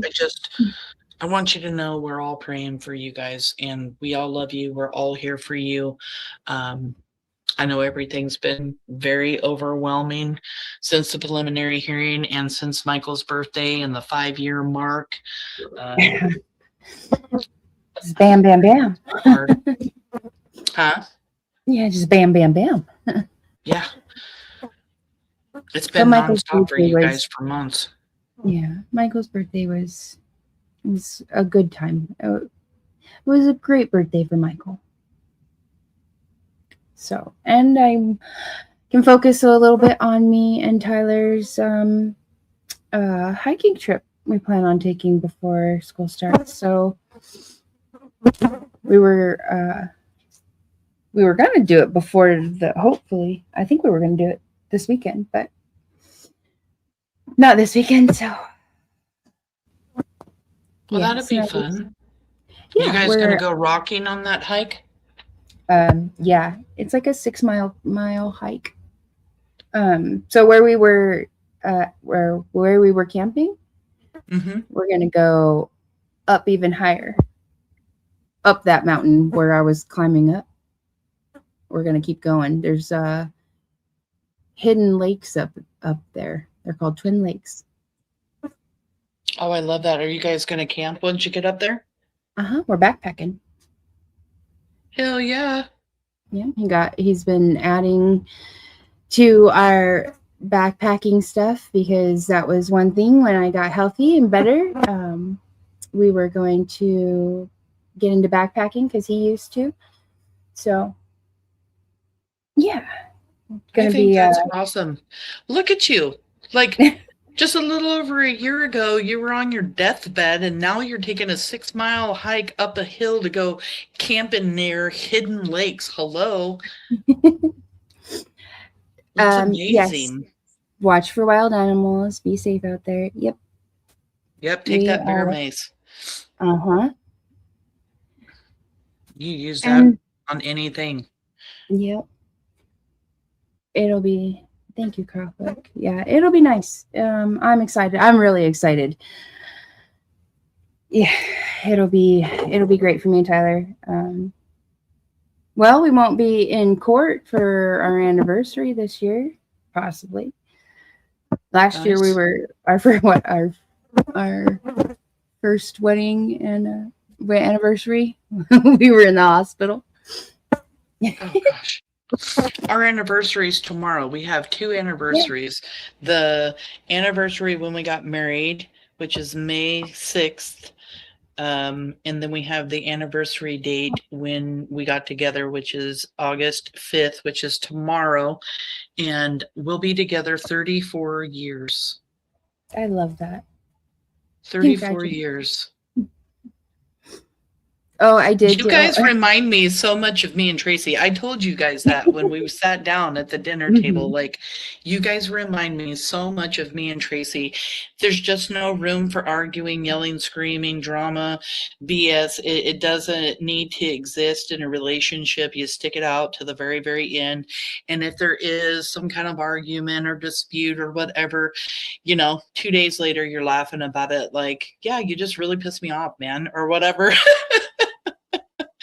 And you can laugh about it, without every single little tiny thing being such a big deal. And I love that for you guys, because I know you guys are going to be together for many, many, many, many, many more years.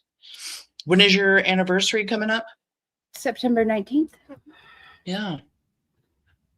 So we've been together 12 years, because we started dating in September, but we just picked, the 19th.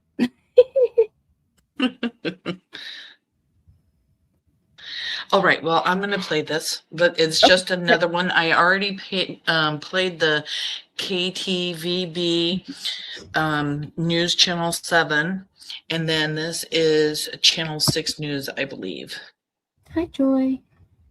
Thanks for joining Idaho News 6. I'm senior reporter Riley Shoemaker outside the Canyon County Courthouse, where Stacey Wondra'S, his trial in connection with the disappearance of Michael Vaughan, has been pushed back. I was just inside the courtroom as a judge ruled to vacate that planned September trial. It's now going to take place in spring of 2027, and that's almost 6 years after Michael went missing. Now, Wondra did appear in court. He was in a striped jumpsuit, and after a brief closed-door discussion between attorneys and prosecutors, the defense asked to waive Wondra'S right to a speedy trial. The judge granted that request, vacating the September 14th trial start date and scheduling jury selection to begin March 29th of 2027, with pretrial motions now expected to be heard later this year. Outside the courtroom, I spoke with Michael's mother, Brandi. While she says the delay is frustrating, she will be there every step of the way. It's going to happen. All four of them are going to face a jury of their peers. I believe that. Do I wish it would all happen right now? Yes, because I want Michael home. I want to give him peace, give our family some closure. So you can tell I'm frustrated. It's a long time, but like I said, I'll be here for it every step of the way. Now, Wondra'S the only person charged in connection with Michael's disappearance. Investigators believe that the 5-year-old was killed shortly after he disappeared in 2021, and we will be here every step of the way as well, following those pretrial hearings and that trial. And of course, you can find all our previous reporting on this case dating back to 2021 on idahonews6.com. Thanks for joining. I do have another question for you, Brandi. This is the second time you've been in court with this Judge Whiting. Is that right? Yeah. How do you like the judge? Well, I mean, we haven't really said very much. I was just wondering, like, if he seems like he's straightforward to business, no nonsense. Good. So we haven't really spent a lot of time in there yet with him. When is Sarah getting out and then charged? Well, looking at this is 7/06/27. Will be her satisfaction date. She was going to get out October 26th of this year, but I guess that's not happening. So we definitely are, Melissa. We are a big family fighting for Michael. We really are. Yeah, that's not happening, and that's just ridiculous. Out of everything, when you text me this morning, I was just getting ready to get out of bed, and I chucked I have water bottles that I end up keeping them on my table. I had 3 of them there, and my whole entire arm, I just swooshed them all off of the table. I was just aggravated so bad. But she is going to be in prison for that long, for 3 more years. So it's not like she's not going to be charged when she gets out. Then it's all still going to happen. I guess where I sat with all of that is when she got arrested in October, I was really hoping and praying that she would just start rolling on people, start giving more information, possibly tell you guys where Michael is and those kinds of things. And she could still very well end up doing that come, sometime during Stacey's trial or something. But I just wanted that for you guys now, So I'm reading this, and so one offense that she was charged with was the aggravated assault with a deadly weapon. So her satisfaction date of that would be 7/06/27. The other offense is the evidence destruction, alteration, or concealment, which took the pew pew to her mama's house. And so that so she's doing all of the charges back to back is what happened. Yeah. So 7/06/29. And then it says release to the supervision refers to the date the individual was most recently placed on a period of supervision by the court or parole commission. For non-Idaho parole probation, please contact the supervising district. So does it say why? Does it have anywhere that they made like a decision to add that 3 years and keep that there or anything? Not that I'm seeing. Would you send me the link to what? Are you looking in Idaho court? Is that where you're at? Yeah, IDOC. Okay. To answer your question, truth to light, have police got proof Sarah and Brandon made a call to get their story straight? They got a witness. Tina Marill, Brandon's own mother, is the one who told investigators this. Do they have the phone proof? Don't know. That's kind of privileged information. We just know that they destroyed a lot of evidence and got rid of a lot of stuff. But Brandon and Sarah did have this conversation. It's the one and only time that Tina, his mom, actually worked and cooperated with police and told them this. So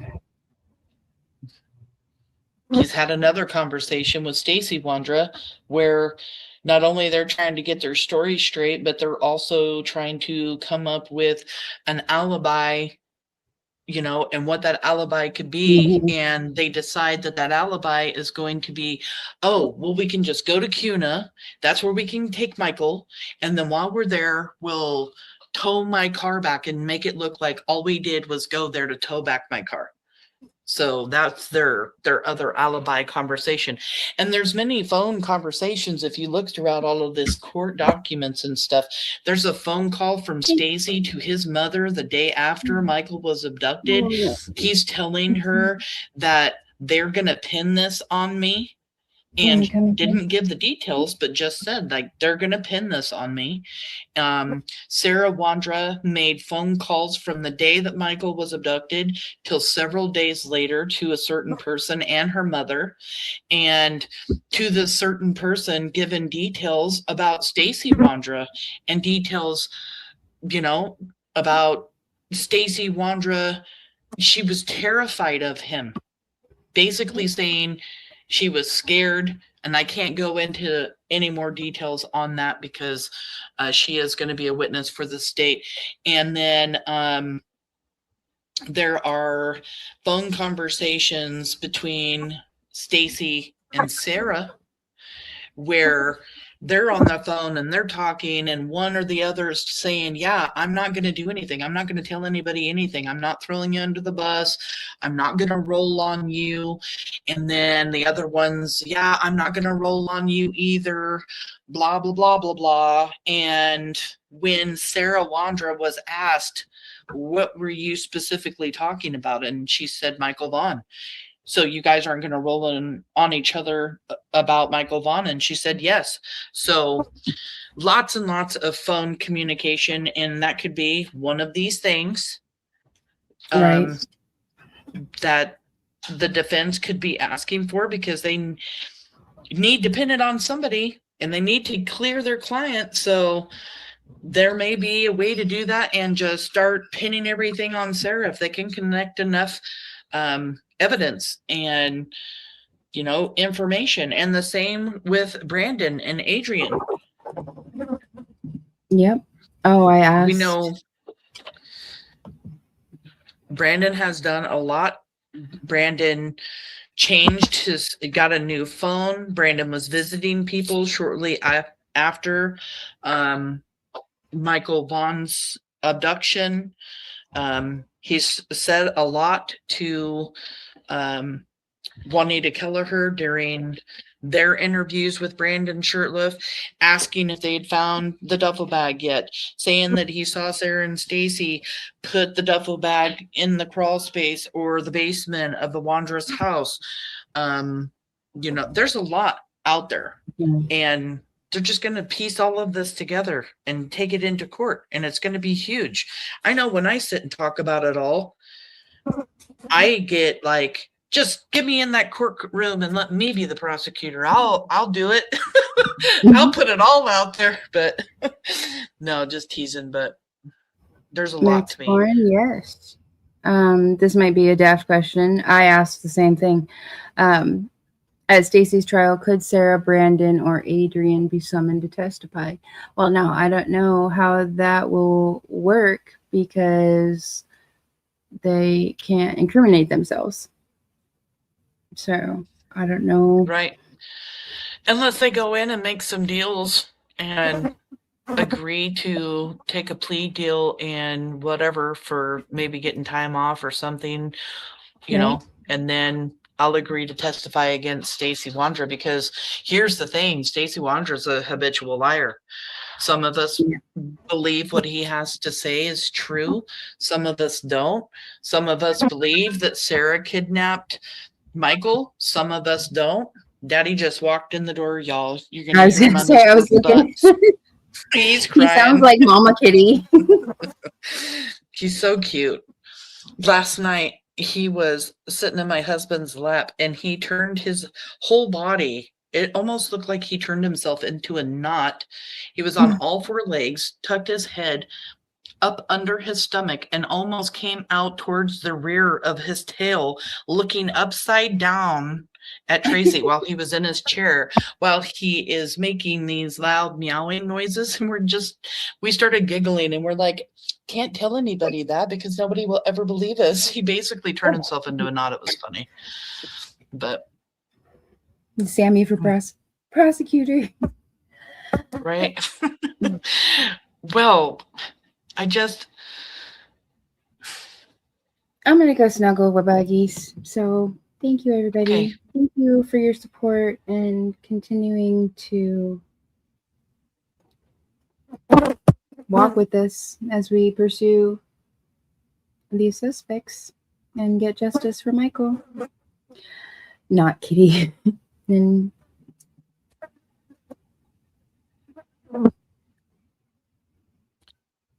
my Michael question is, why wait till now, though? They've had all this time. Tactics. Just kind of like filing all those motions at once to try and bog down the prosecution's office. Didn't work. Yeah. Well, and I think that, you know, things going on behind the scenes, can't really talk about things that have been going on behind the scenes, but certain things that have happened didn't happen the way that Stacey thought that they were going to happen. So now they had to go this route. Yep. So, Yeah. All right. Well, thank you everyone again. All right. Thank you, Samantha. I appreciate it. I love you guys. Bye. Love you.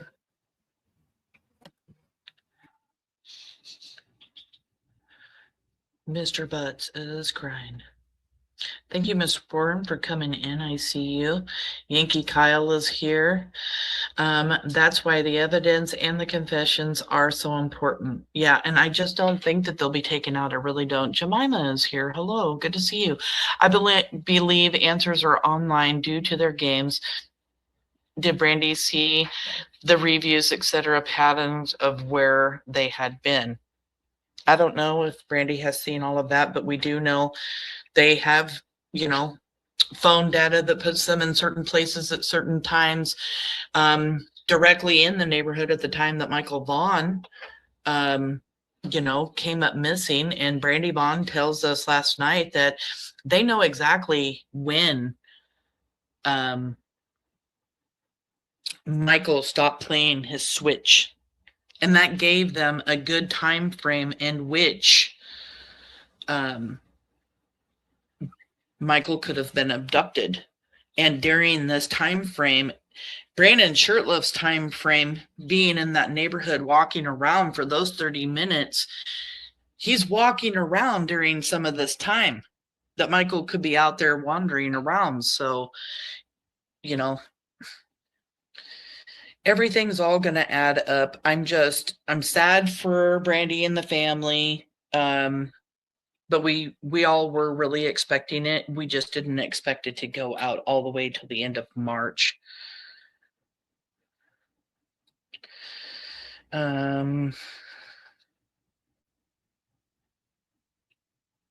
Ray's in the house. Thank you so much for being here. Just pay attention. They are not following your family, even though wrong.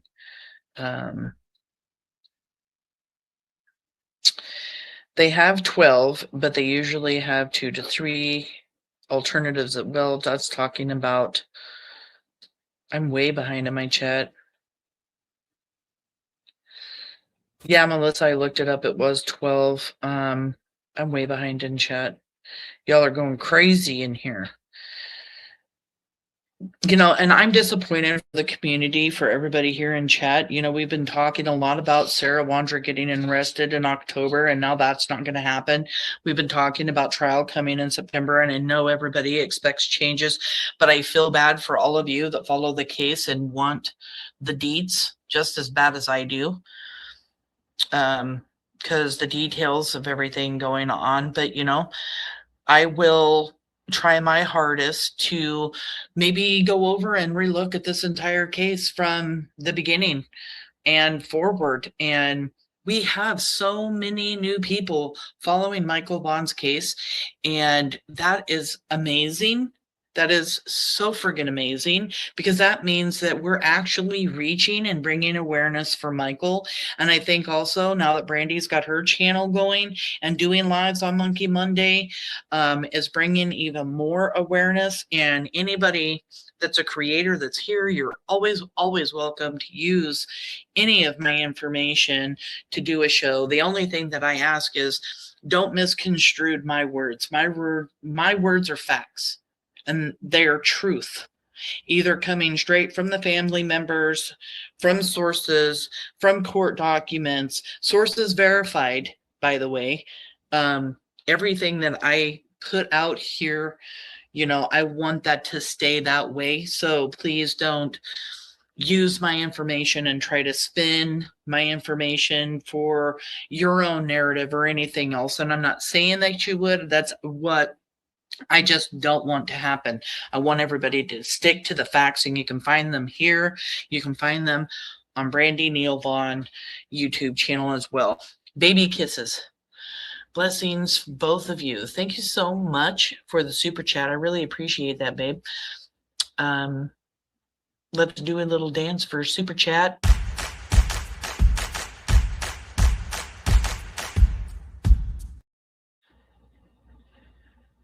Thank you.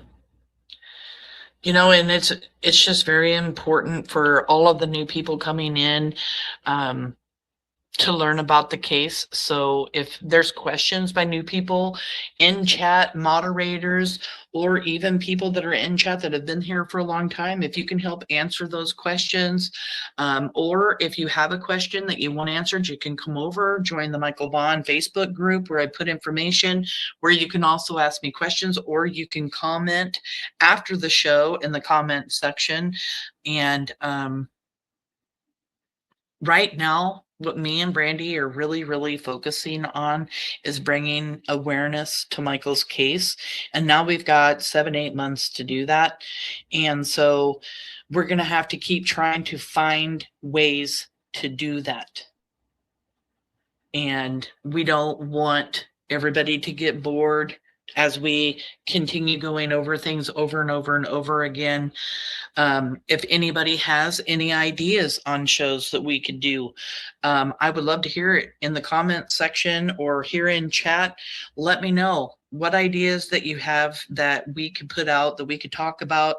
I would love to do another Q&A here soon, just a Michael Vaughan Q&A where everybody in chat asks questions and me and Brandi try to answer them as best as we can. I have had a couple of those before in Kyron's case and Michael's case, and they turned out very well, because there is a lot of questions, especially from new people, but there's lots of questions and there's lots of layers to Michael's case. And you may be confused about something and you want to know the answer, and that would be a good way. Awareness is just so important. Nisi Marie is here. Michael is a superhero. His light is shining through, definitely shining through. Michael would want that. Get a dash cam and car too. Oh yeah, just to stay safe. Elizabeth is here. Thank you so much for being here. I'm glad Brandi is getting some rest tonight too. All my moderators for being here. Rainbows for Buggy. Beverly, thank you. Let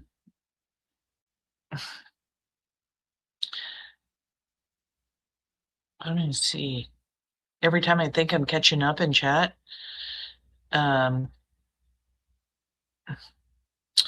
Denise, Samantha, the smile on her face when she mentioned that hiking trip today after court was just amazing and so pure.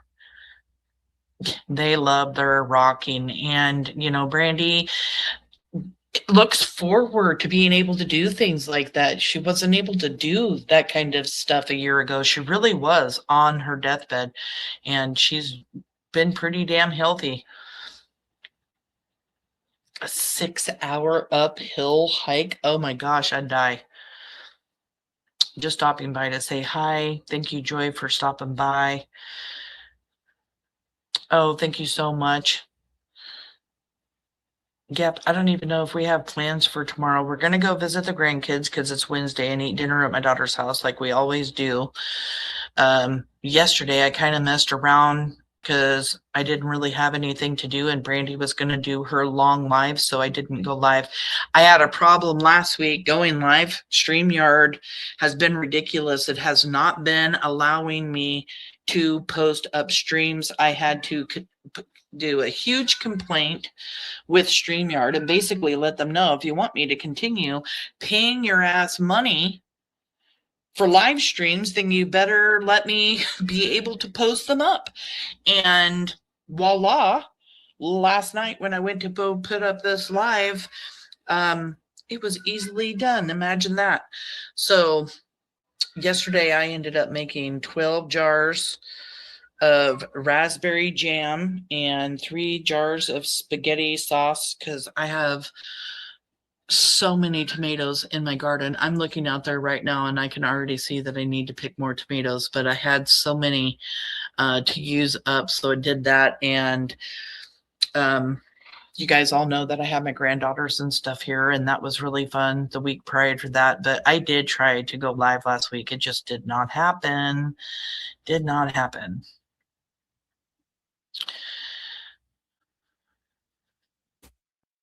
Truth Light says it's positive to Brandi and a lot of fresh air. Lovely, sweetie. Clears the mind for a while. I just had a few really bad days. I'm okay though, taking my strength from you, girl. Oh, Truth Light, I'm sorry that you've been having a hard time. Praying for you. Big hugs. Yes, yes, the anniversaries. And Brandon does need to do the right thing. Hello, Brandon. Like, just do it.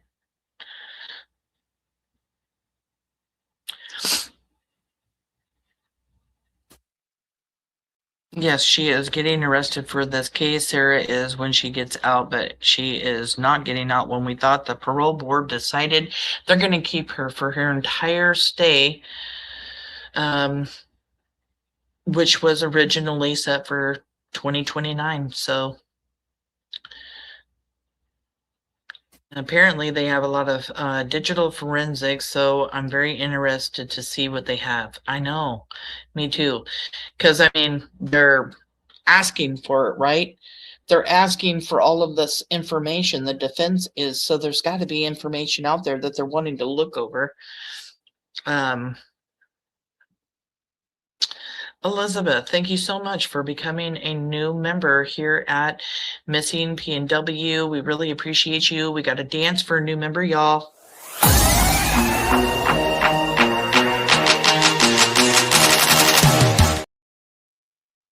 I appreciate you very much. Thank you. Well, thank you for being here. I do my best. I try so hard to make sure everybody's got all of, you know, the stuff coming, just all of the information on things to come. And I wasn't even really expecting Brandi to want to come up today because she had a very difficult morning, but it's always nice to have her here and give us updates and stuff.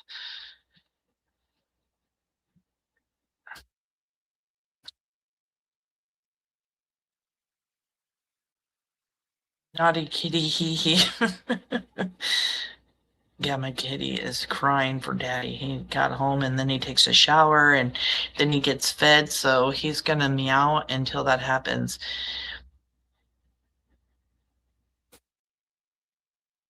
You're welcome, Mixborn. So glad to see you here.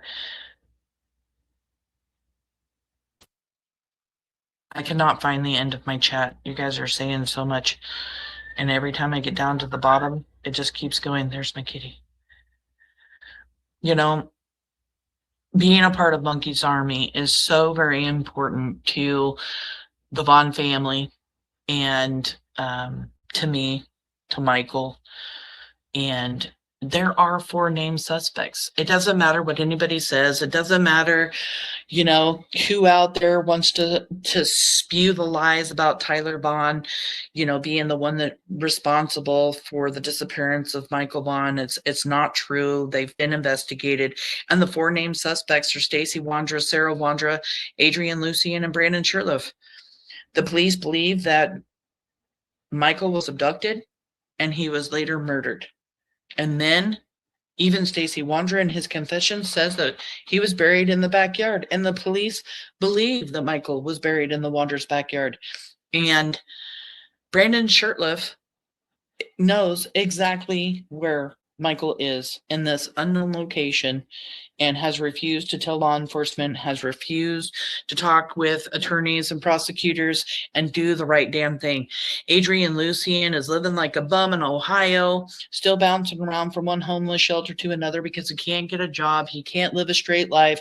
He can't do anything right because Michael Vaughan's death haunts him. Sarah Wondra, I believe, you guys, that not only did the parole board give her this extra 3 years, but it is possible because Sarah is so terrified to go back to Payette County, she could have just said, keep me for the next 3 years because of whatever reason. I really do believe that she could have just said that. She was trying to reiterate things at the last parole hearing, not wanting to agree to certain things, and basically telling them, keep me for the next 3 years just to keep her from, being charged in Michael's stuff, because she's terrified to go back to Payette County. Sarah Wondra is the one accused by Stacey Wondra for kidnapping Michael Vaughan with Adrian Lucien and Brandon Shirtliff's help, carrying Michael into the house while he's kicking and screaming, holding him tightly. That is what Stacey Wondra'S says Sarah Wondra did. These are the facts. These are the facts right out of what Stacey Wondra said he witnessed. He witnessed Michael being sat on the couch, Michael curled up in the fetal position. He wouldn't stop screaming for his mother. Adrian Lucien and Sarah Wondra were telling him to shut up and that his mother didn't love him.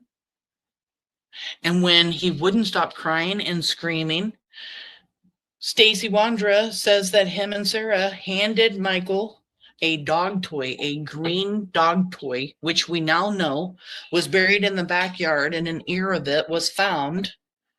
And Sarah Wondra's mother found it and threw it in the garbage. Just part of this dog toy that Michael Vaughan was given to try to keep him quiet. And when that didn't work, they put him on the floor in front of the couch where Brandon Shirtliff decided to steam clean at the beginning of August to remove any evidence that Michael was ever on that floor. And they sold the couch that Michael Vaughan was sat on, and then proceeded to tape Michael's mouth, hands, and feet, fold him in a fetal position, and stick him in a duffel bag. And then they surrounded him by clothes. And then Stacey Wondra told inmates while he was in prison in Arizona and in California that they gave him insulin, and insulin was going to do 3 things. If it's a low dose, it's going to put Michael to sleep because he is not a diabetic. Number 2, what else is it going to do? It could put him into a coma. And if you give him too much insulin, he could die. So Michael Vaughan could have very well have died before even leaving that Fruitland house, depending on how much insulin was given to him. There were several stories given by Stacey Wondra about them pulling over on 8th in Arizona.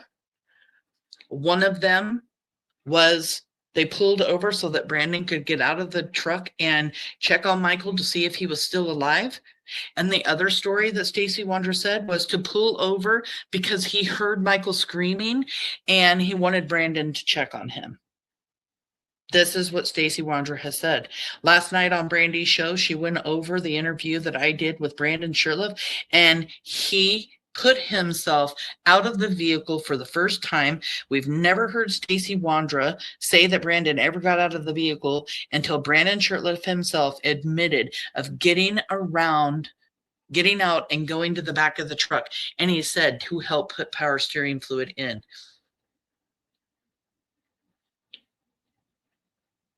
Michael Vaughan was put in the bed of the Wondra's GMC truck with a shovel while in a duffel bag and driven to Kuna because Stacey and Brandon Shirtliff came up with an alibi to tow back Brandon's Mercedes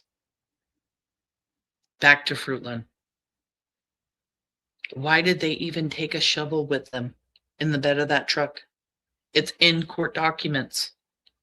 Cadaver dogs hit at Brandon Shirtliff's mother's house under a pile of rocks.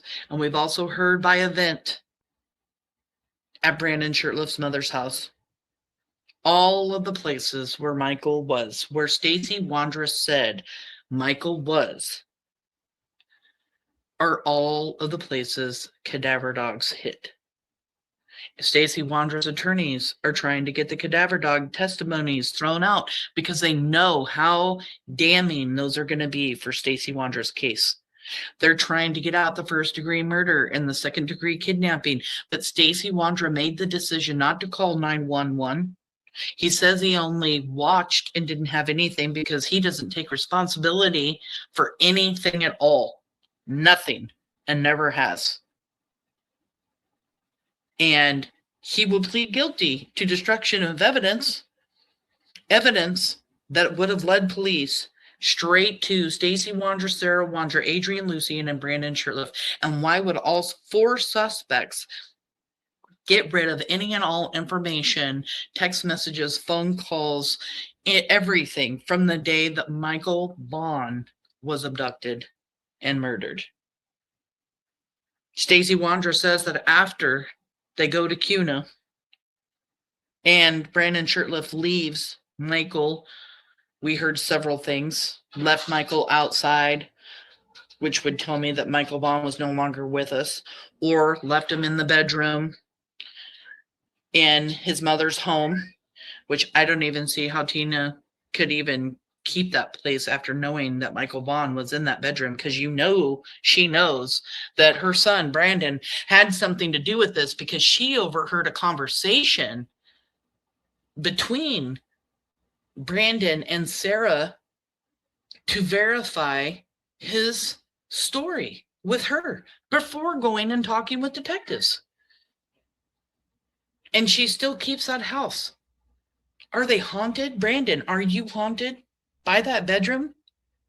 Tina, are you haunted by that bedroom? Tina, do you have any more information that you could get law enforcement so that they can make an arrest on your son? Because he's eventually going to be arrested anyway. And you need to tell your son to tell the truth, or this new strategy that the defense could be using, this third-party perpetrator defense, is basically saying that Stacey didn't do it, somebody else did. And guess who that somebody else is? It's your son, Tina. And if he goes down and talks to law enforcement and gives his side of the story, because let's face it, not everybody believes Stacey Wondra. We know that there are parts of Stacey Wondra's story that is true. We do know that. Because evidence, cadaver dogs, scent dogs, and everything tell us that. So not going off of what Stacey says, it just fits. And because of that, we know that Brandon Shirtliff, Sarah Wondra, and Adrian Lucien are going to be the people that the defense goes after, because they do not have time to pick another person of interest and work on that in the next 7-8 months. Stacey Wondra isn't going to like being in there 7 or 8 more months. He wanted out now. He's, yes, gave up his rights for a speedy trial, but that doesn't mean he's not going to hound the defense and tell them, yeah, I don't want to prolong it now. I don't want to prolong it this. I'm actually shocked that he wanted his attorneys to prolong it now. But it was all because things that Stacey Wondra thought were going to happen didn't happen, because, you know, you have this other creator whispering in Stacey Wondra's ear that this and this and this will happen, this and this and this will happen, and it's not happening. And maybe he's starting to get a little bit scared. Stacey didn't do it. Somebody else did. This is the third-party perpetrator defense. And Sarah, Adrian, and Brandon could be this defense attorney's key to getting Stacey Wondra off.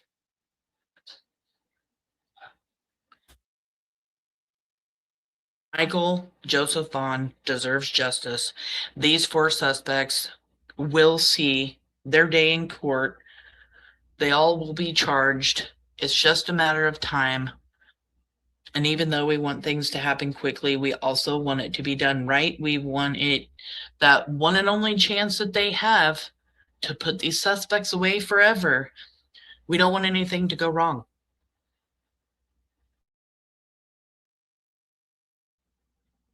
Sorry, I had to clear my throat. And if we want justice for Michael Vaughan, then we need to understand the process, accept the process, and realize this process could be a good thing for the prosecutor. Give him more time. I know that there are things that Mike Duke wants to work on, and there are things that he has been trying to do, and now he has time to do those things. He didn't think he was going to be able to have time to do those things, but now he can.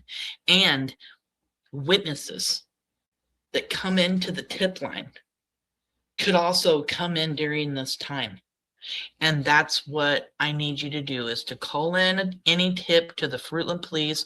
If you know anything about Michael's abduction, anything about his murder, please call 208-642-6006 or email findmichael@fruitland.org. If you know something and it's bothering you, making you sick to your stomach all the time, or you're thinking about it all the time, and you're wondering if you should tell law enforcement, yes, you should tell law enforcement. So please, please, no tip is too big or too small. Law enforcement will determine whether or not your tip is credible. They'll look into it. You can remain anonymous. You could even collect over $50,000 if your information leads to the whereabouts of Michael Vaughan. So please call in that tip, 208-642-6006, or email findmichael@fruitland.org. You could help bring some peace to the family, maybe even bring Michael home so he could be laid to rest. And that's what we want. We want justice. We're Monkey's Army. We're not going away. We're going to continue to fight the fight, no matter how long it takes. No matter how long it takes. And we know people out there know something, because all 4 of these suspects are idiots. And they talk way too much. Brandon Shirtliff has an alcohol problem. And I know when he gets drunk, he loves to talk. I know that because of things that Daniel Guthrie has told me. Adrian Lucian likes to talk. He messages people all the time. Matter of fact, I just recently had another fake profile come into Michael Vaughan's Facebook group. And I'm pretty sure that that was Adrian Lucian coming in. He's constantly coming in, checking up on what's going on in Michael's case, trying to decide if he wants to call and talk to law enforcement. And Adrian, yes, you really should talk to law enforcement. Get it off of your chest. Tell the truth. Even if you did help create this plan, and your plan wasn't to kill Michael, and you need to let law enforcement know that, just come forward and let them know what it is that you do know, because I can guarantee you this third-party perpetrator defense is going to come, and you guys are going to fry in jail on the words of Stacey Wondra'S. Mark my words, Stacey's confessions will put away Sarah, Adrian, and Brandon unless one of them talk. Unless one of you talk, if you're listening.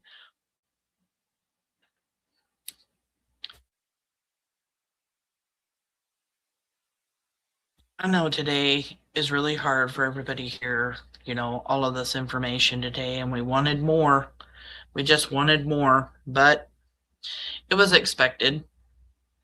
You guys know that it was expected.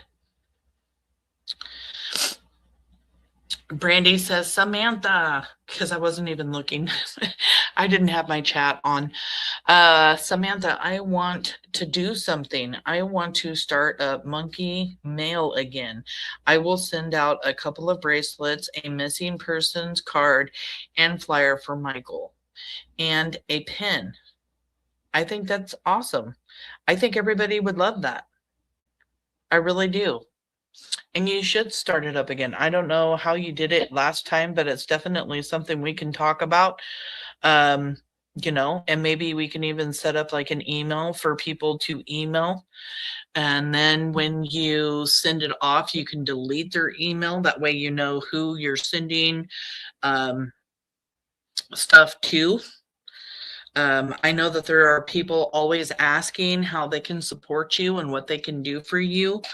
You know, anybody that wants to make any kind of bracelets, flyers, or anything like that and send them to Brandi Vaughan, do that.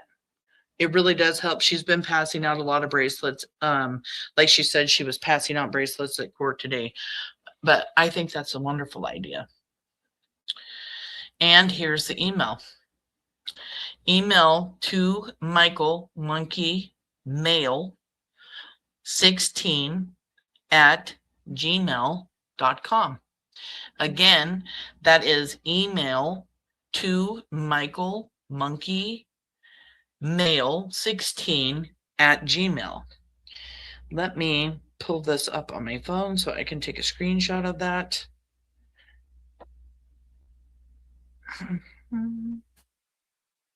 Take a screenshot. So what's that? Come on, man. Okay.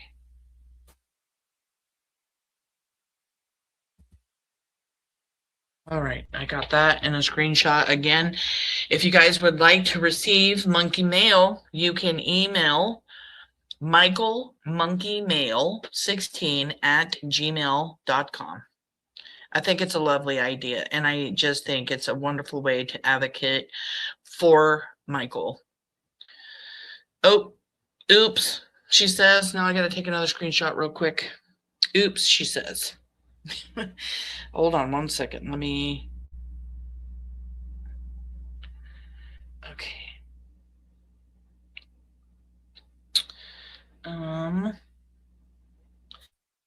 Michael Monkey Mail 16 at gmail.com. Oh, she put it in lowercase. So everything lowercase. Michael Monkey Mail 16 at gmail.com.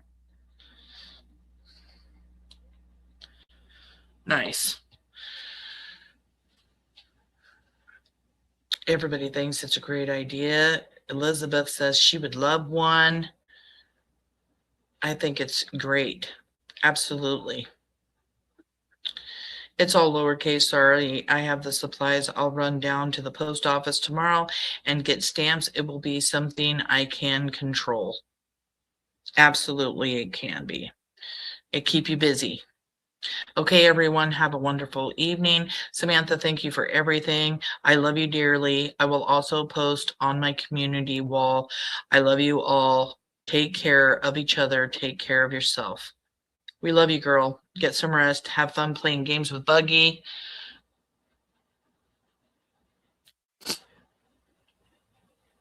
I'll send you donations for stamps. Thank you, Kelly. I'm sure those stamps will definitely be a great way to help support because they aren't cheap these days. I remember when they just used to cost a few cents. And Deedle says that she's in Idaho and would love some flyers under your scarves, throwing up pins. So you guys need to do your emails. Do those emails.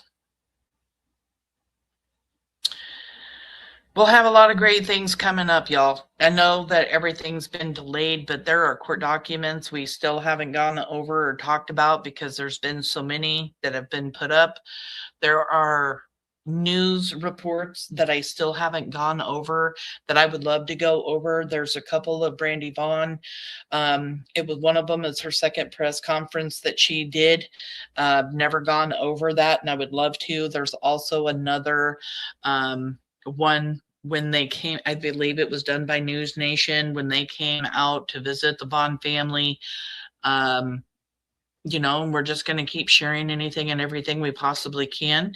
And Brandon Shirtliff can keep trying to use all of his fake profiles to contact girls, and Adrian Lucien can still pretend to be in Italy and be somebody, you know, and walk these streets, you know, till the handcuffs come.